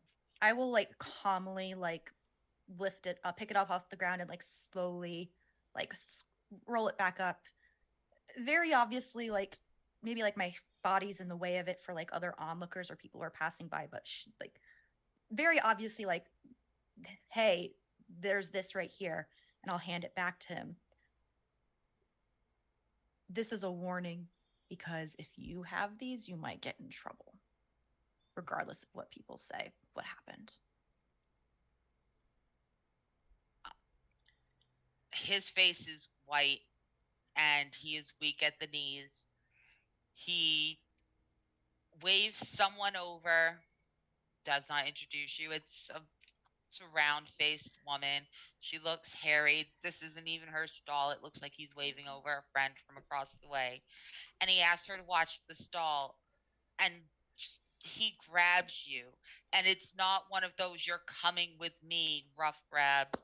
It's kind of a desperate, "please don't let go of me" grab as he grabs your sleeve and goes, "Can I talk with you?" I just kind of like look back and forth, and if it's quick, I have errands to run.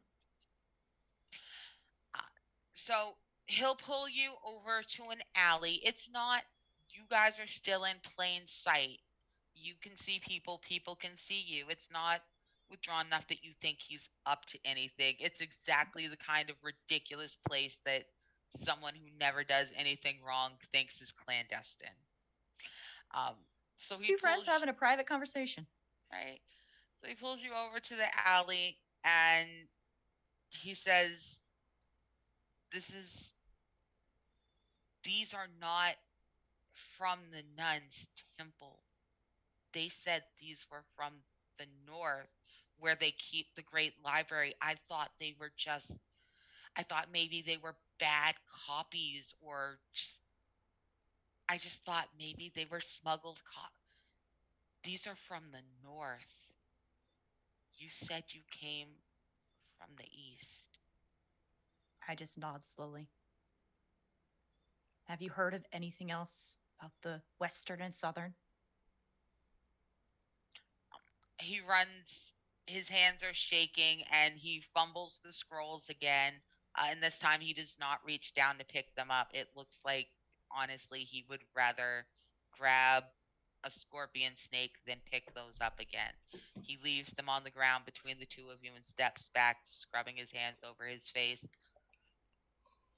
No, no one's heard anything. The caravans aren't even due to come through here for another week and a half. half of our half of our grain shipments go in and out through the air nomads. The air nomads, they do like, They're do people understand pacifists. how much they don't do anything? I know, which is why it's so concerning. Are we next? I don't think so. Should we tell anybody? Does anybody know? We have to. I personally think yes, which is why I didn't feel bad about telling you. The more people know about what the Fire Nation is doing, the more likely people are going to push back against that, but that comes with risks. So if you can tell someone in charge, that might be the best thing. But I think going in blind is a poor decision.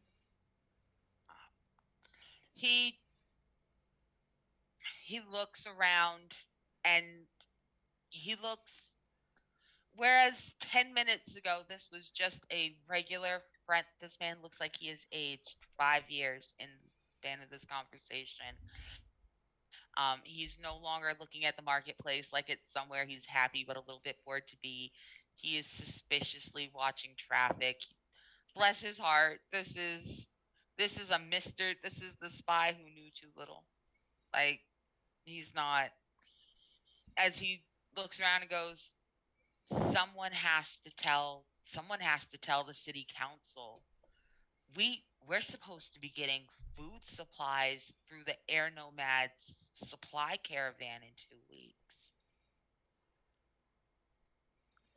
You know anyone who can tell them? There's a meeting tonight. There's a town council meeting tonight on its second market day, and so everyone's in town. And he rambles on for like 2 minutes trying to explain how there's town councils on second market day, whole bunch of goofy shit. But in the end, you do find out that anyone who is in town this evening is welcome to go to that main town council building in the area of town where Lo Fong is drinking tea and attend this open meeting and bring up a problem. Let people know what's going on. Okay. And he's just going to walk away, mostly muttering to himself. He's making plans to go to the town council with the no information he has, and he leaves those scrolls on the ground. I was hoping he was going to. I put them up. I picked them up and carefully put them in my bag. Okay. So what do you want to do now? I do want to steal some money and some toys. All right, let's steal some shit. Okay. I'm gonna have you push your luck. Would this is one of my bad habits. Would it be rely on my skills and training? Ooh. Which one do you have the better stats on? That is push my luck versus focus. They're both 1. Okay. Then in that case, go ahead and rely on your skills and training because it's in your thingy.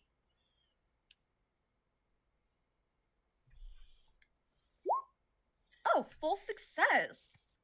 Perfect. Man, you have the nimble little fingers of an invisible monkey god. Like nobody sees I am you. good. I've been practicing stealing shit for like 3 years to survive. So if I didn't know what I was doing by now, I'd probably be dead. That is valid. Oh, I also get to shift my balance. Oh, you do. Look at that. Hell yeah. Okay. On a 10 plus, when I indulge a bad habit on my own on a 10 plus, I also gain a windfall, a boon, or an opportunity. Nice. So hold on to that. Remind me that you have that because I'm sure you will need it in the next 10 or 15 minutes. No reason. Oh no. Oh boy. Oh no. So, since you have these light, invisible monkey god fingers, it's real easy for you as you wander between where you are now and towards the noodle shop where the older gentlemen are playing pie show. It's very easy for you to pick up, a little kendama here, a little doll there. Um, you grab a weird hat just because, it's ugly. Why don't you tell me about the ugly hat you see that no one sees you grab? It's so gaudy. It's like a it's like a really slouchy beanie, but it's in this god awful, like tacky eye-splitting orange and like neon green and red, and it's just like, why did someone make this? It was just the brightest thing and it caught my eye, and I'm like, I'm not gonna wear it, but it's cool. Awesome. Hey, he needed a hat. He did need a hat. And so do you have some just regular physical dice there? Yeah, I can get some, yeah. Or you can do it in the thing. If you just throw me a D10, I'll tell you how much money you managed to pull out of people's pockets. Oh, cool. Okay, where the fuck are my D10s? I'm just gonna roll it and roll 20.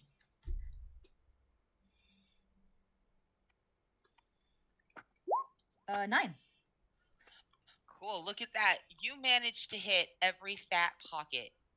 Like you managed to get like the equivalent of like $250 off of people. That's not an exorbitant amount in a large city, but for one block on a market day, that ain't bad. Yes. All right. And then I'll meander to where we said we were going to meet everybody when we were done with our errands and stuff. So Okay. So there is back towards the area where everybody originally started. There is a tavern. It is called. Oh, it's called the Lowing Pig Cow. Um, because they happen to do a lot of barbecue. This is a barbecue place. They also have some really great liquor. Their sake is strong. Their beer is good. Like this is a working man's favorite place to hit on the way home. The food is big. The food is cheap. The food is good. And you have all decided to meet up there. So Wong, you get there first. Pull the table. And why don't you just go ahead and wait, and let's check in on everyone else and get them there. All right. I order my alcohol. All right. Get the party started. Kim and Kayam, Zoro and Zuko. What have y'all been up to? And where are you now? Well, we had spicy nudes, so there's that. And you know what? Like, do we have any? Like, I did want to swing by the art district with a letter at the very least, so that I could apologize that I would not be able to make my show. All right. So by the time you guys were done picking up hats and eating your spicy nudes, it was late enough that the guilds would be open. Yeah. You make your way towards the far west side of town where the Arts Guild is. The buildings are painted very bright colors for Earth Kingdom. Of course. Town. It's a very it's a gorgeous place. People are very active in their early morning routines at 12:30 in the afternoon. Yeah. And the guild there's a lot of people going in and out. There are people moving large puppets. You see scenery being moved. Kayam, this is your everyday stuff. But Mr. Kim, I don't know if you've ever spent a lot of time backstage with artists. That seems a little common for a gentleman of your standards. When artists were mingled with, they were the high class sort commissioned for sculptures, paintings, portraits. Perhaps they had a request, and as a dutiful young master, I obliged. But we were both in positions where we weren't expected to speak to each other very much, and I'm pretty sure that's how you're supposed to behave with artists. So I'm just gonna not talk to people at all. All right, that's fucking hilarious. So Kayam, there's a woman in her late teens, early 20s. She's not too much older than you. I mean younger than you. Same age. Yeah. She looks vaguely familiar. She's not your contact, but you think you've seen her with the person you made arrangements with. Yeah, I will approach her. And it's like, excuse me, miss. Hi, how's it going? How are you? Hi. She looks right up at you, and she's in love. She just, of course she is, bats her eyes. You are just like, you can see her swoon a little bit. She's like, hi. I hate to be a bother, but could you tell me where Kuroko is? She's a friend of mine, and I'm a little early in my appointment, but wondering if she could take me earlier. I am Zoro the Magnificent. And she huffs a little bit as soon as you say Kuroko. And it's like, oh, everyone's always here for Kuroko. All right, okay. Yeah, hold on, she'll be right with you. And she gets up and she makes sure that she puts a little extra sway as she walks away, though. Kuroko may be cut and excellent and beautiful, but she ain't got a dump truck ass like this. She makes sure that you see every jiggle as she stomps herself upstairs to find Kuroko. I will just elbow Kim Ji-woon and I'd be like, just saying. A good booty is a good booty no matter who it's on. Is all I'm saying. He looks vaguely horrified. He looks vaguely horrified. Are you You water. They don't. all Do you have waterbenders succession wars? Do we have what? Succession wars? About I didn't grow up in the water tribe, right? I actually grew up in Ba Sing Se. Very, very earthbender. But the thing is that like I also grew up in a education setting, and I'm just gonna let you know something about nerds, Kim. We're not shy with each other.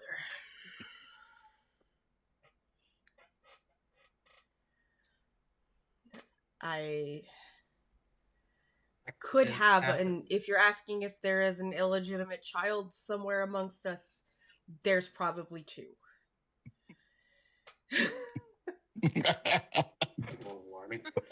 Oh boy. But it's fine. I'm not as prominent as your family is, but we have the means to take care of our own. No, that's not what I meant. It's what everybody else does. That's the problem. You mean our little friend there? You mean there's nothing to succeed? I'm not royalty. Are you worried about producing a bastard while you're here? Why? Why else are you bringing succession up? She's cute. Like, that's a whole air bison back there, so I don't want to, like, dehumanize her, but she made it a point to show us. I think we should talk about something else now. You don't like ass? Look like two boos under a blanket. Yeah. Okay. And so, right as a very awkward Mr. Kim, trying his best to respect this woman as a full human being and not just obsess over that fine, fat ass that walked away from him, right as he is being a little uncomfortable and asking to change the subject, the girl comes back downstairs leading Kuroko, the kabuki dancer. So why don't you tell us a little bit about your contact? You know what, Kuroko, she is she's not a bender of any sort. She is an artist. She is an athletic build, so she's not so much she does not have a dump truck ass. But she's a performer, and so she does have the build of an athlete to be able to physically very lithe. She has dark brown long hair that she probably keeps up in a bun, big blue eyes, and she's in charge of puppeteering and plays in this town, and she has been my contact that I have been corresponding with, and we probably met in Ba Sing Se, and it's how I came to get a gig here. Two very valid and important questions. Yes. One, roughly how many years have you guys known each other? You know what? Let's say we went to theater school together. So a while. And we'll say 4 years. Slept? Yeah. Okay. Have you slept together? Absolutely. In an orgy. Cool. Mm-hmm. So then she throws her arms wide up. She hits you at a dead run. Just Zora, like My darling, big how are you? archful, Yes, very dramatic comfortable. kisses, Mm-hmm. slinging. Yeah. Yeah. So they are making an absolute spectacle of themselves, Mr. Kim. Nobody seems to care. People are dodging large pieces of backgrounds around them. Oh, when she hugs me, I pick her up and swing her, and her feet like almost hit Kim. You do have to duck under her. Yeah. Oh yeah, it is. He actually does leans, but he leans like far back, steps back, looks around. Why are all artists like this? Is this why Father told me not to go to the art schools after dark? We love touching each other. We have the art kids are not afraid to tell their friends that they love them, and also not afraid to sleep with their friends and just be that. How do you people live in this chaos? There's no other way to live. There's no other way to live. It's a free spirit kind of world, Kim. I could show you a few things if you need. And Kuroku she looks you up and down, Mr. Kim, and she looks at Kaim, and she looks at you, and she squeezes, and she just gives you a little goose. She just grabs your ass a little bit. She goes, "We could show you."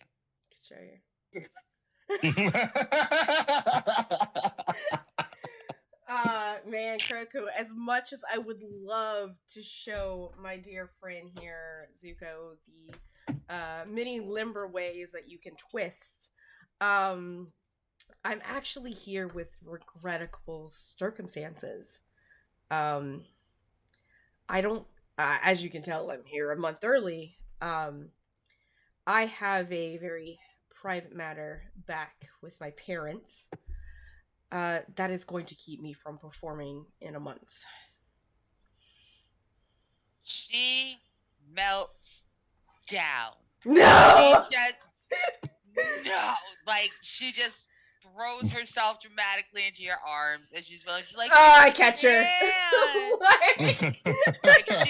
She's stroking your hair. She's like, "No, don't lie. It's not. I don't want to hear any of that. No, you came early so that we could spend a month having a wonderful time. We're gonna party for a month.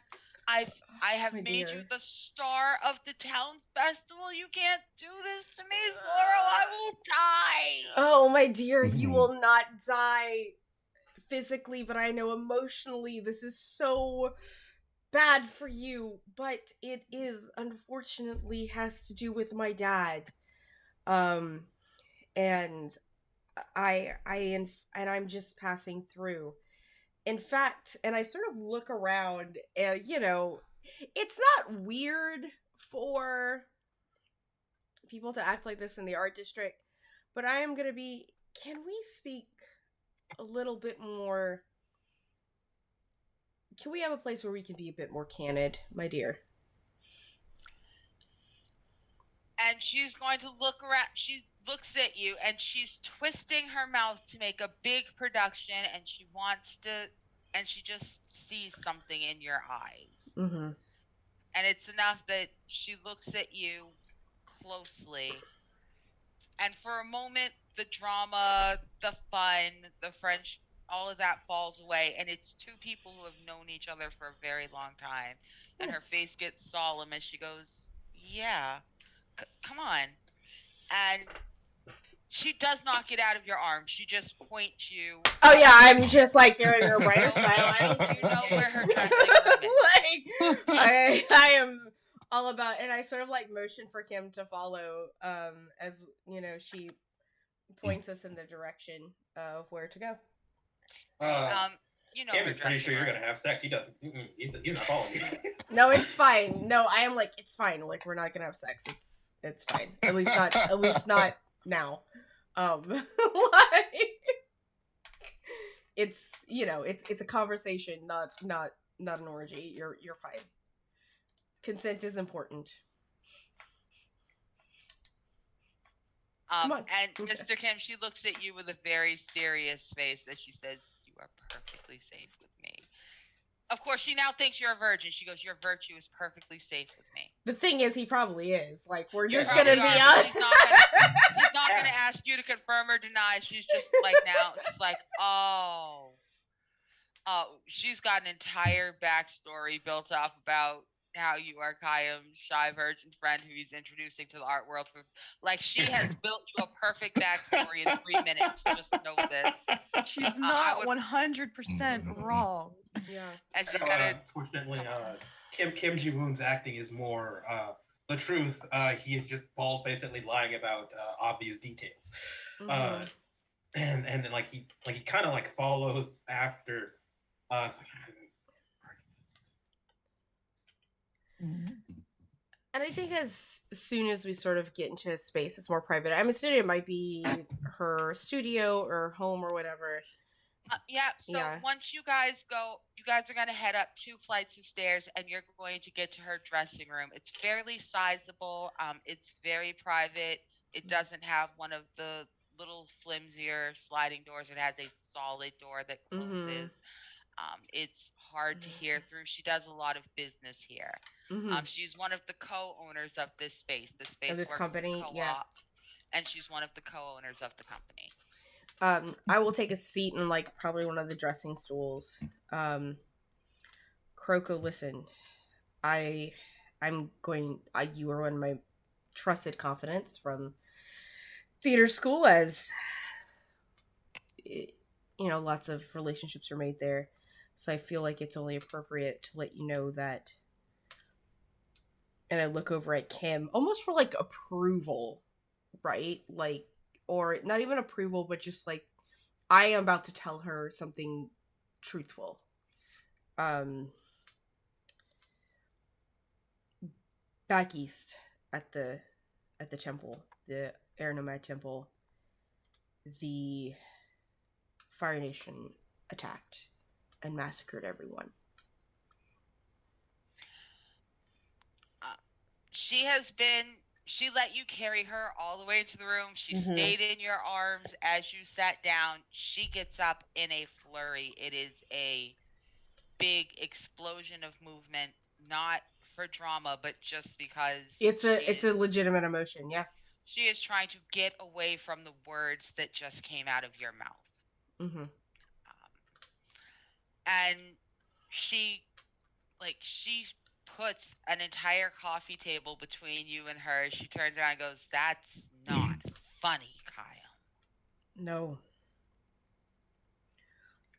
it isn't.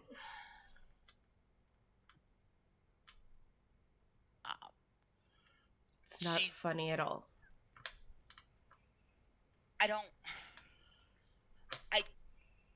What do you mean there was a massacre at the air temple? Did, like, the spirits went mad and they had to call in the Fire Nation? Were spirits massacred? Were airbenders and fire? What happened? Like, she automatically assumes that obviously the Fire Nation, if they were there to assist. Yeah. His expression becomes very dark, and lean and unwavering as he says, "It was definitely not spirits. They acted on the order of Sozin. That I know for certain. We're not sure of the motive, but it's the reason I can't stay here for a month, because..." And he says everyone at the temple was massacred, but says it in a way that is performative for her to understand, if that makes sense. Okay. So, to let me clarify for myself, the emphasis that is put on everyone is an emphasis both to put forth the seriousness to her, but Mhm. also to let Kim know that he's not going to tell on the kids? Yes. Like that? Okay. Mhm. She is clutching at her face, like her nails are starting to dig in along the line of her jaw, and the circle that she is pacing is becoming very tight. She's really kind of more swaying side to side. A couple steps left and a couple steps right as she rips her eyes away from you and she looks at Kim and she goes, "You're I can look at you. I know Fire Nation when I see one. This isn't funny. Kayam is a terrible joke teller. How are you going to let him don't let him lie on don't let him lie on the Fire Nation like this. Kuroku has a Down. Kuroku's family is half Fire Nation. Yeah. They immigrated in. Her sister still lives in the Fire Nation with a Fire Nation husband. Um, she looks at you, Mr. Kim. Don't let how could you let him say that? His expression, like it wavers in a way you have Kayam has probably not seen before. I did not see it, but that day when the comet passed overhead, the Navy locked the town down. Later, and like he says this with like a visceral a visceral sort of disgust, like he is in real time like coming to like kind of like going through this thing all over again. A fine, upstanding Navy captain took me for a walk and asked me to accept the unacceptable, the unbelievable, and I refused.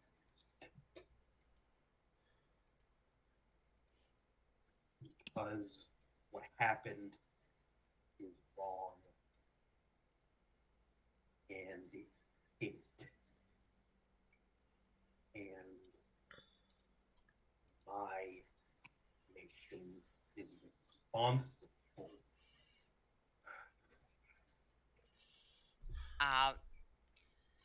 So as you have begun to talk and just the way that you are biting these words out, it's not that she didn't want to believe you, Kaya. You guys have been friends for years. She most certainly would have come around. He's empathetic to the stages of grief that she's going through right now. But hearing it from hearing it from a member of the Fire Nation, seeing just the outrage and the disgust, that's different. Like that hits real hard. She starts crying. It's a very silent cry. She does not sob. Her breath doesn't shake. It is, if she was on stage, it would be the most beautiful performance of her life. The way her face goes stone and they just drip perfectly off the bottom of her chin. Um, as she goes, how, how, how can I help?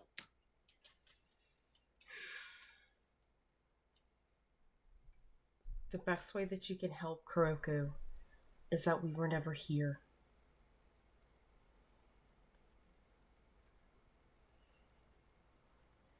She nods her head slowly at first, but then more quickly, and she goes, it's not that I don't believe you. I believe both of you.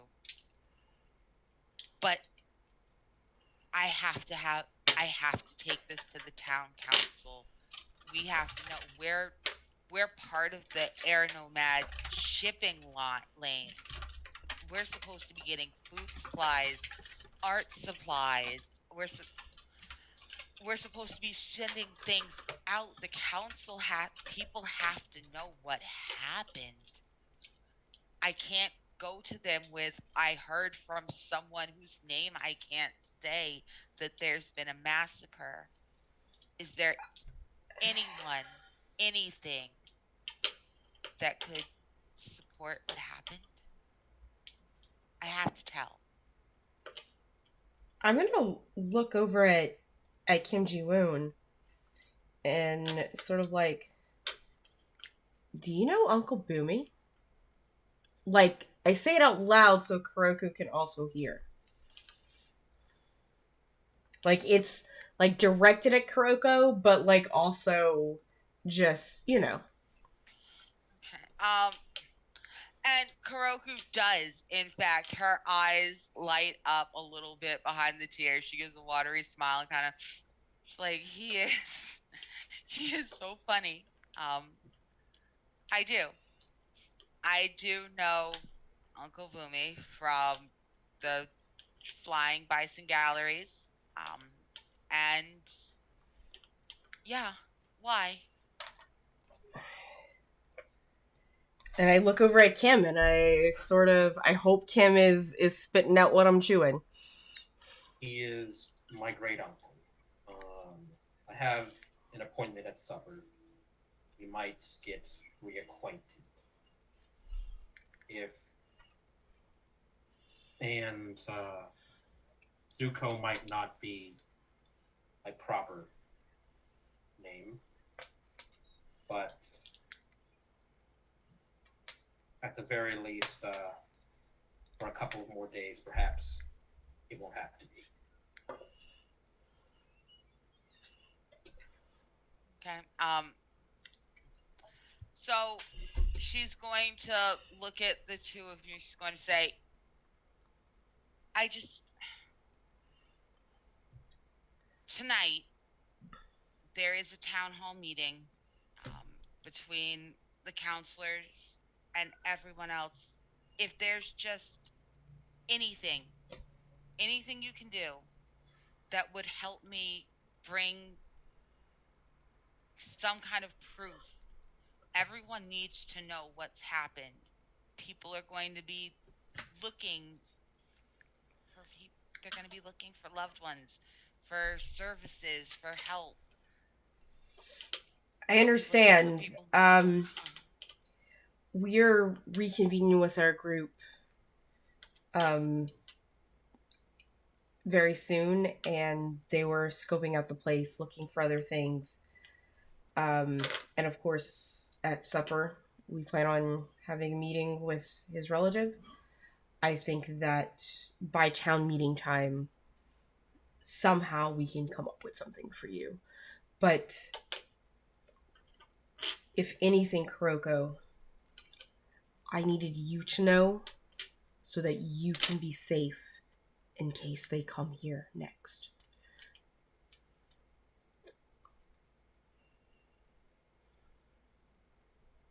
And she nods. And she's gonna scrub at her face, and just kind of. She cannot get her shit together. She's trying, and she just kind of waves at the two of you. And she's like, I think I need some time. I think Absolutely. I'll just come see me before you leave town. Just let me know you're okay. You know, emergencies pending, absolutely. And I'm like gonna stand up and I'll walk over and I'm not gonna so much hug her as I'm gonna do that thing where like someone will take like their finger and like touch them at the bottom of their chin to lift their face to give them like reassurance, right? And it's like, yeah. I promise this is not the last you'll see of me. She sniffles and she goes, "It better not be." And she just kind of gives you one of those, instead of the chuck under the chin, one of those little fake punches to the little. She gives you one of those. She goes, "Better not be." You still owe me the end of that Princess Peach. Oh, God, fuck yeah. I was perfecting this performance, but Jesus Christ, there was, then the Fire Nation attacked. Sorry, that was out of character because I could not pass up on that joke. And I think if they're done there, kind of like, as I sort of leave Kuroko, Kayam has been so upbeat unusually through this whole ordeal, Kim. And so to see him like admit, like to start going to a level of protecting people that's close to him, like you definitely feel that solemnness and that weight of protection on his shoulders as y'all make your way to the end. It's awkward. You could tell he's not sure if this is what you're supposed to do, but gotta do something. You kind of get like an awkward, like a pat, like not exactly on the back, like more like kind of like between the shoulder blades and neck. It's not the placement's not great, a little flat-handed. He appreciates the gesture and the camaraderie. Okay, so as the two of you walk into the Lowing Pig Cow, you see that Wong has pulled you guys a table. It's not in the corner because Wong knows that corner tables in the dark corner are suspicious. Everyone's always looking over there going, what are they doing? But it's the table that nobody wants to sit around. Wong has set y'all at the table closest to the bathroom because nobody wants to just hang out there. You're walking by real quick. You don't give a shit what the people who are sitting next to the bathroom say. These are people of low taste. Don't listen to them. They're sitting next to the shitter. I'm not going to say I've ever done dirt specifically by sitting at the table closest to the bathroom so no one could pay attention. But I'm telling you very carefully that people don't pay attention. And it definitely depends on the establishment. The more divey, definitely nobody pays attention to what's going on in the bathroom.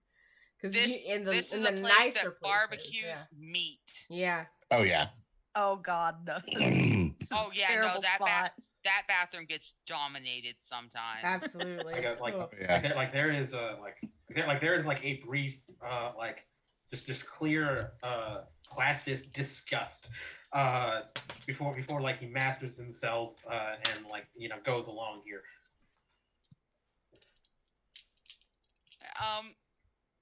So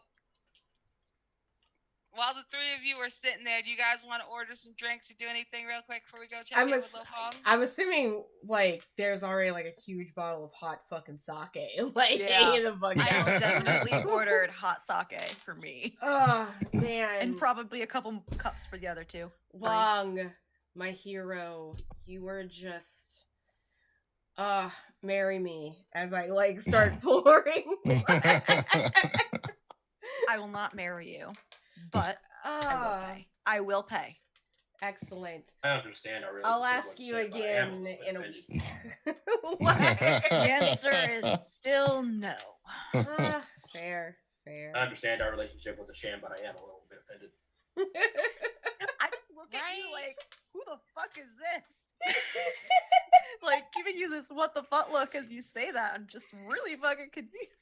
I just look at us like we spent lots of time in the art district. I don't. He's a changed man. He's a changed man. Yeah. Mm-hmm. Also, I found a hat as well. Oh. I put my ugly ass hat of neon orange, green, and red on the table. We show off our hats. I don't even know which one he's going to choose. You know what? Whichever one he wants, and then everyone else could. Do we have? That does propose a problem. How many children do we have? We have 4 hats and 4 children. Perfect.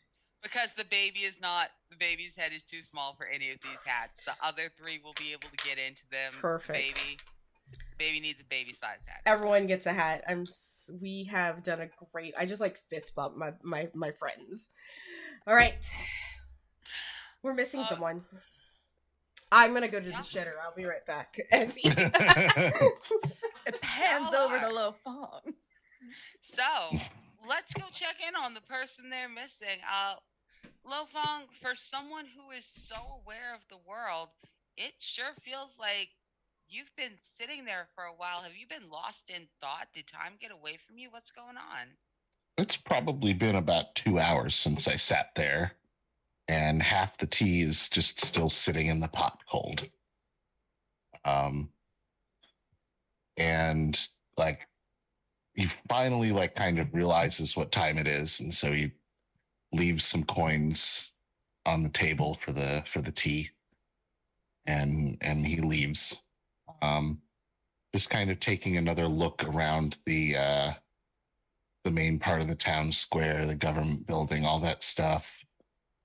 Seeing if there's anything left of the seeing if there's any like monuments or anything.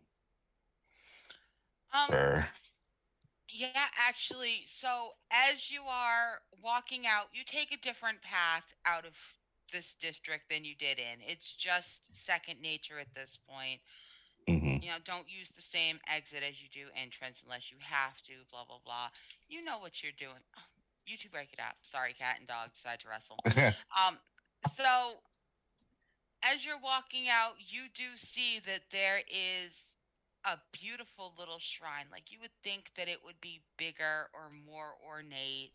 I mean, it sounded like these people were an enormous deal. You know for a fact these people were an enormous deal. And yet, it's very simple. It's a very beautiful, very smooth stone. It's faceless. It's just a nice, polished, graceful shape. Earthbenders probably made it, and it says, "In loving memory of the last living Earth sage and his family and grandchildren." There are still fresh flowers. Like it looks like people still bring gifts to this monument with regularity. Some of these flowers look like they've been dropped off today. Do you want to go take a look at it, or do you want to pass it by? Yeah, he's gonna go over and like stand in front of it and put his hand on it for a few moments. Okay. Like kind of get lost in thought for maybe 20-30 seconds. All right. So as you get closer, you see that in just very fine kanji, you can see that everyone's names, the entire family, their names are written very small. You must be close enough to see them. They're raised enough, and your pinky brushes up against the name of the youngest child. They were only like 6 or 7 the night that happened. Mm-hmm. How do you feel? He kind of takes the time to read every single name to himself. And then after a few more moments, he takes his hand off of it and he starts to slowly walk towards their meeting place. Okay. So you get a few steps and you manage to turn the corner. You put your back to the monument. And can you go ahead and, as you're walking away, roll for me? Oh, what's the best thing to have you roll real quick? No, not that. Please scroll up page. I want you to assess the situation, please. Okay. Let me see.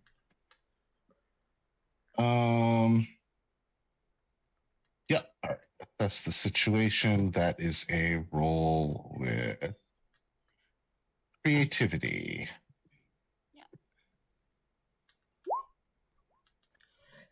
That is a 6. That is a 6. Okay. You do have +1s, but you could just take the L and level up. I'll take the L and the point. Gotcha. So because you are so lost in thought and you are still thinking about the last time you heard those names, the last time you were in this town, you don't it's you are really lost in thought for a man who is so aware of your circumstances, who has had it beaten into your blood and sinew to always know you're six. For just a moment, at just the wrong moment, you lose track of where you are and who's around you.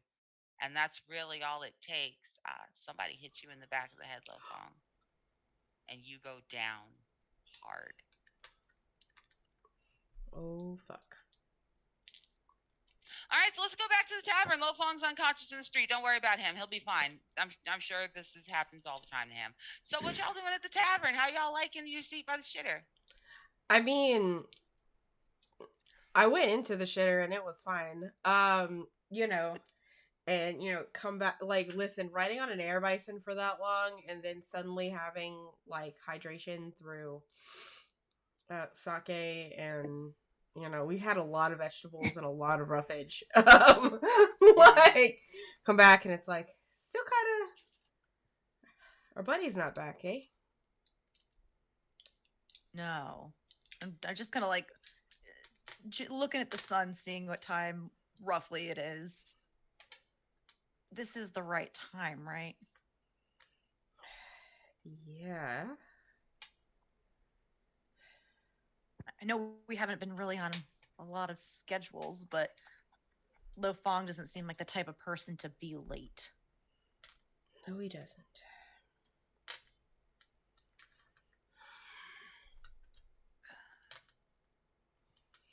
So Take here's a shot the and thing. let's go.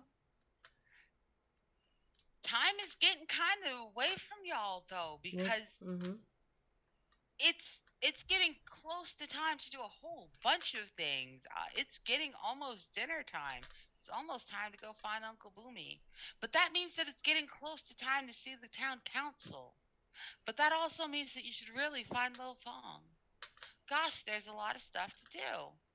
How do y'all want to deal with that? Have y'all mentioned your meetings? I think that, like, no, like, because, we were just sort of waiting for everyone to get back, right? And, like, at this moment, I was like, we have to, and I look at Kim, it's like, we've got to meet your uncle. Uncle? Cool. Okay. I can try looking for Lo Fong if you need to meet your uncle. Kim, do you need backup with your uncle, or can you handle it? I should be able to do this alone. At worst, if they ask why you're not there. I mean, as far as they're concerned, you're meeting them, not me. So I feel a little. Yeah, I feel a little. I think More Eyes looking for a missing friend is also. Tabs paid. We should. I don't have a good feeling. You should always listen to your gut. But yes, absolutely. Did you see what direction? Sorry, what? Whatever it is, it's probably something you'll need to fight your way out of. And he makes a motion with his hand. He does not. There are no sparks. There are no flames. But I am not as useful as I could be. You'll be fine. And if with your uncle, hopefully you'll be with friends and you don't have to worry about anything. All right.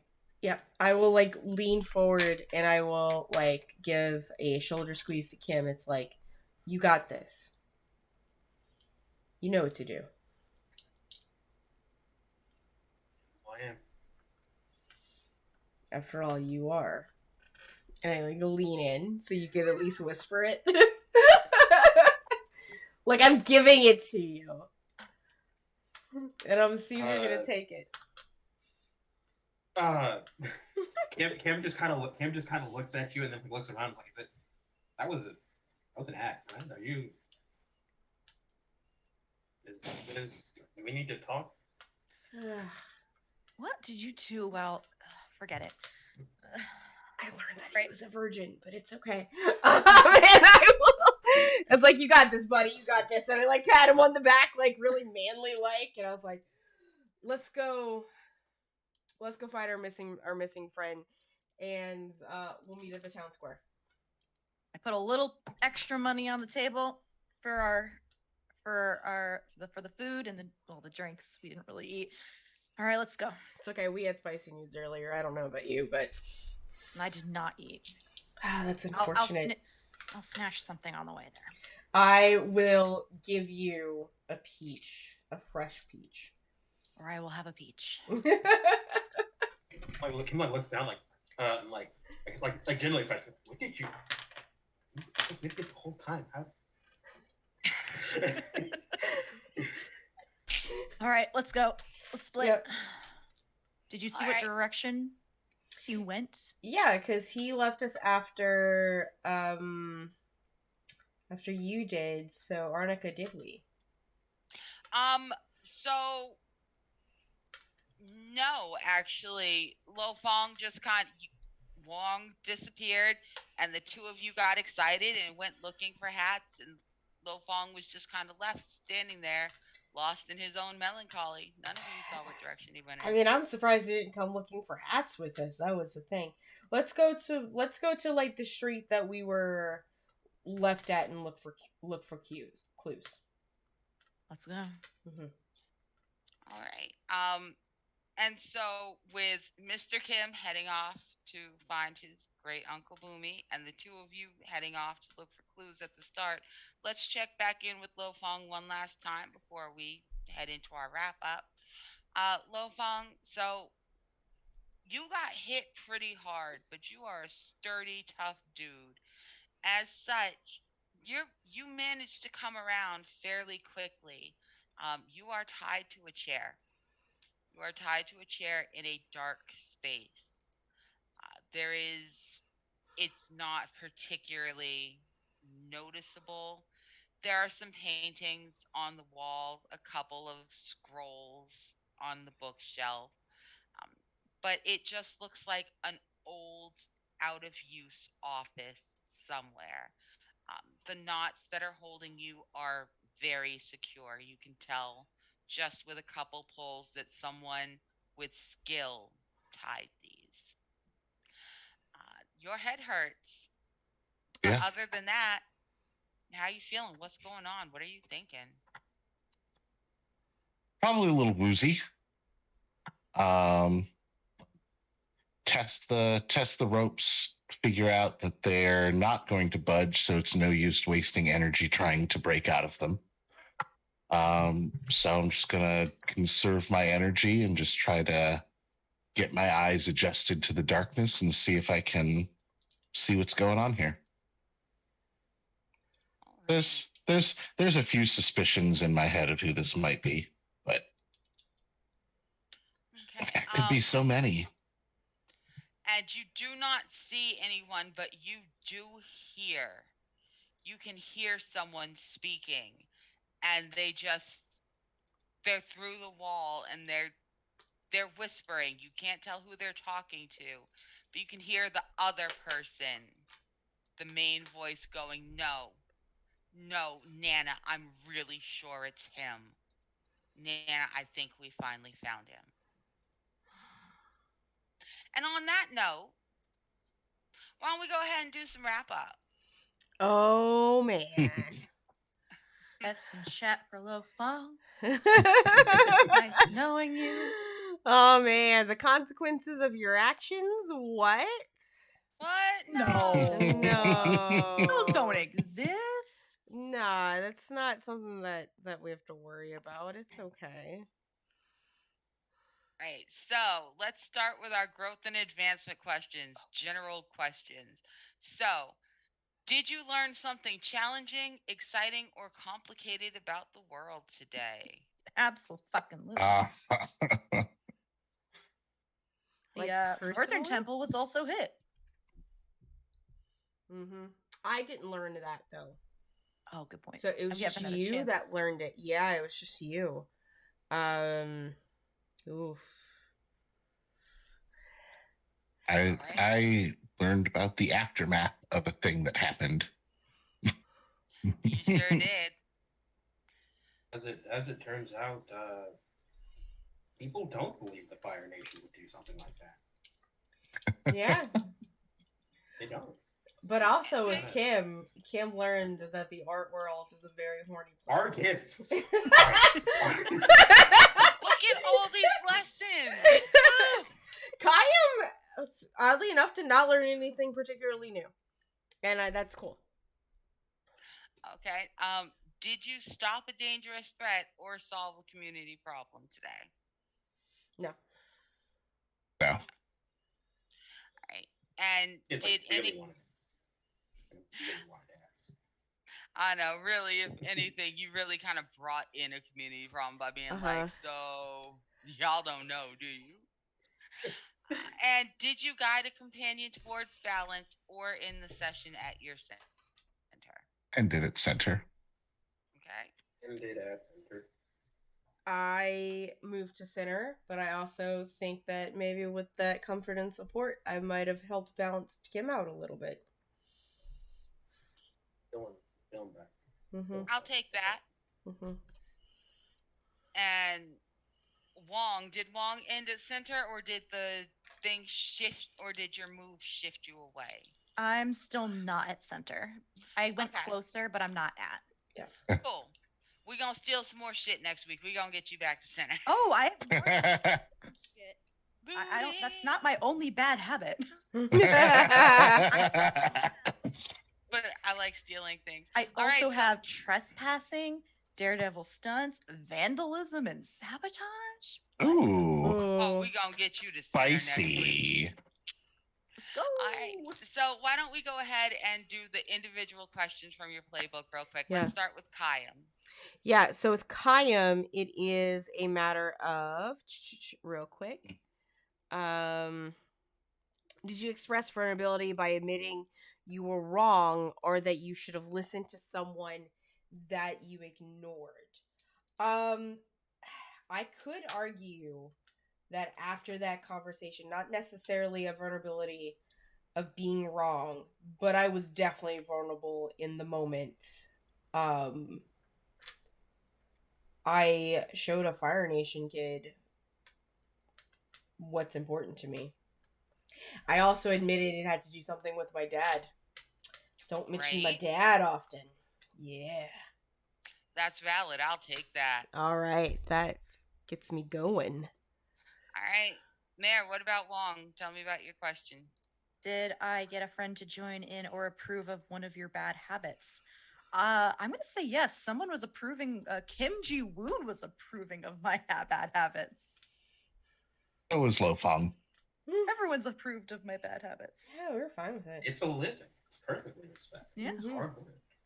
Also, I would have pointed out, even if you had said no, I would have been like, did you not pay for dinner with your stolen funds? That's all your friends joining in. Yeah. And it's not like you were cagey about how you got it. I was very upfront. I'm like, I'm gonna go steal some shit. You go. Not me crimes, we crime. All right, Obi, what about Mr. Kim's question? Did you learn something meaningful or important about your lineage, its members, or its effects on the world and others? Yeah, I think it actually did mean something serious to him. An Earth Kingdom artist miles away from all of this to look him dead in the eye and refuse to believe that the Fire Nation would do something like that. In fact, take it entirely for granted that if the Fire Nation was there, they must have been there to help. That's when he still doesn't know how this happened. Yeah, when you honestly and legitimately think about it historically, in this world, there has not been any sort of level of invasion of colonialism on this proportion ever. Like, this is the first thing in history, so it is definitely terrifying to think about. Yeah. Particularly since a young Sozin has made it his point to build up his army specifically to show up as a peacekeeping force for assistance. And then It you made it an extra betrayal. All right, and Lo Fong, how you doing? Let's talk about your question. Did you try to make amends for past mistakes or prove you're a different person now? I don't think you really did anything that qualifies as that yet. I don't know. So like, you went and like visited graves, and like there was some remorse going on. I'd argue for it. I mean, there's definitely remorse, but I don't know about amends. Okay. I gotta agree. Okay. But legit question between me and you. Let's just see how close you are to amends versus the person you were. 3 years ago, would Lo Fong have stopped and spent that amount of time at that shrine before he dealt with those airbender children? Would he have stopped at the shrine like that? No, he wouldn't have even looked at it. Are you sure you're not on your way to making amends? Keep that in mind. I'm not going to change your quote. I'm just going to say keep that in mind. You're growing. Grow.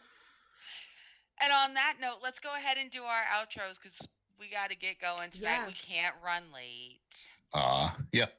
All right, everyone. Thank you so much for coming and showing up. As normal, I am Valdrianth. This is my channel. As far as the rest of the week going on in this space, you're not going to see me in this space until next week because we're taking Wednesday off because I have to go get my hair did because I don't know, I'm getting married or something on Thursday. I don't know.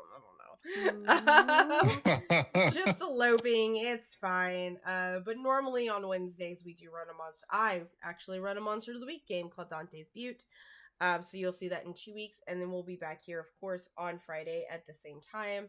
I don't plan on getting belligerently drunk. It's just an elopement. We're fine. I plan on being here the day after my elopement. Otherwise, elsewhere, there's a lot going on. Join the Discord. There's still extra life stuff that's happening. So there's a couple more spaces. Like, the session zeros haven't started yet.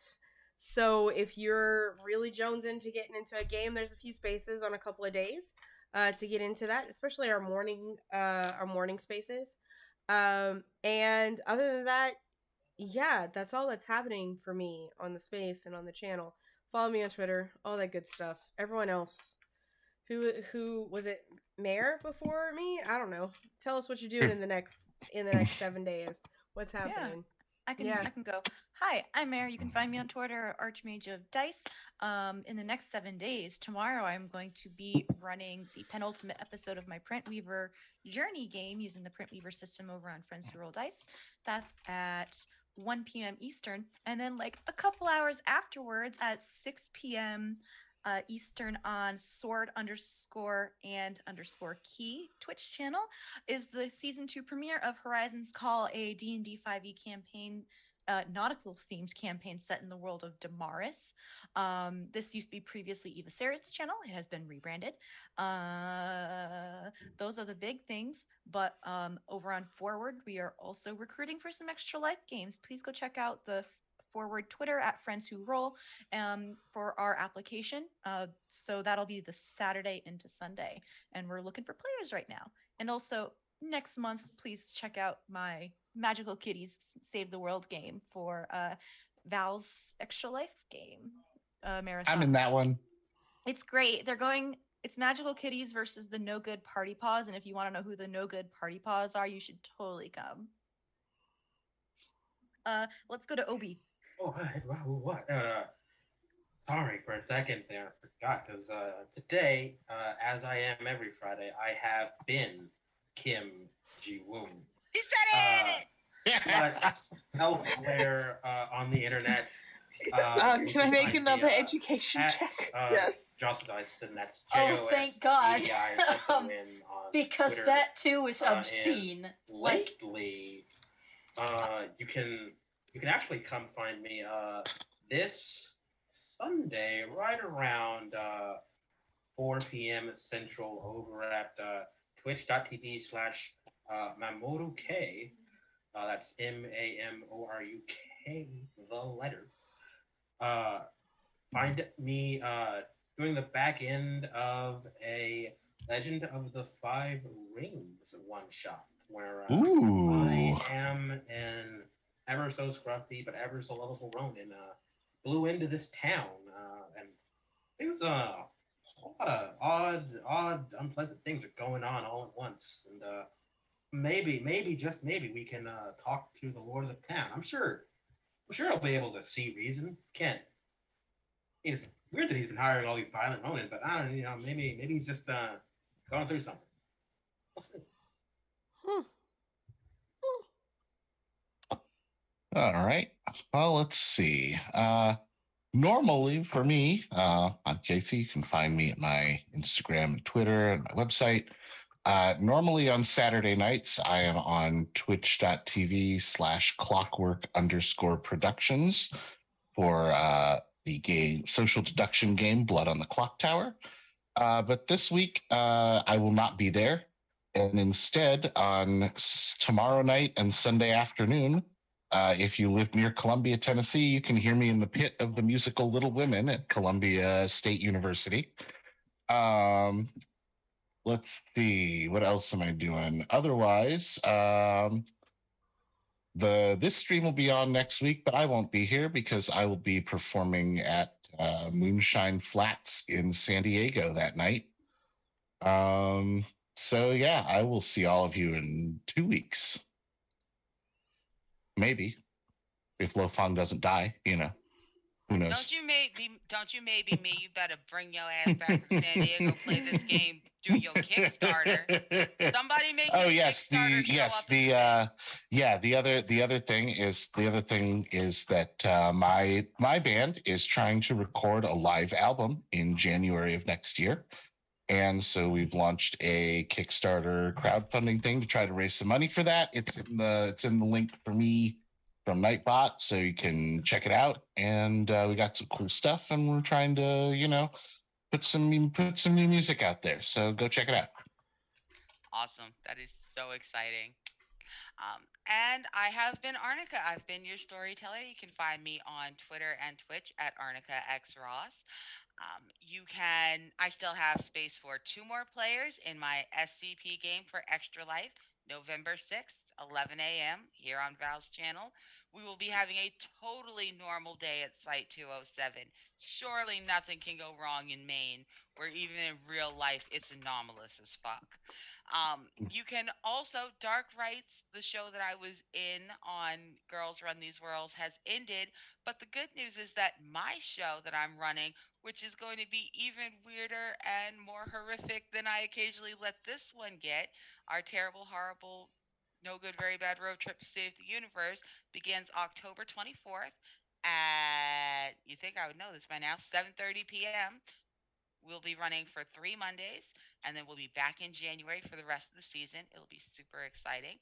So I am a very busy girl. I got 3 casts to manage, and I got to go manage the other 2 of them right now. So let's go ahead and wrap this up with Val, and we will see y'all next week. Yeah, everyone, thank you again once just being here and showing up. Remember, we are still raising money for Extra Life, so consider helping us support that endeavor. We're trying to raise $1,500 this year, and we're gonna do our best. Until then, we will raid over Rep RPG. They're playing some Vampire the Masquerade, and why the fuck not? New channel, so hopefully they're not the worst. I believe it. It's not. We will see y'all next week. Bye. Bye. Bye. See you later. Just leave.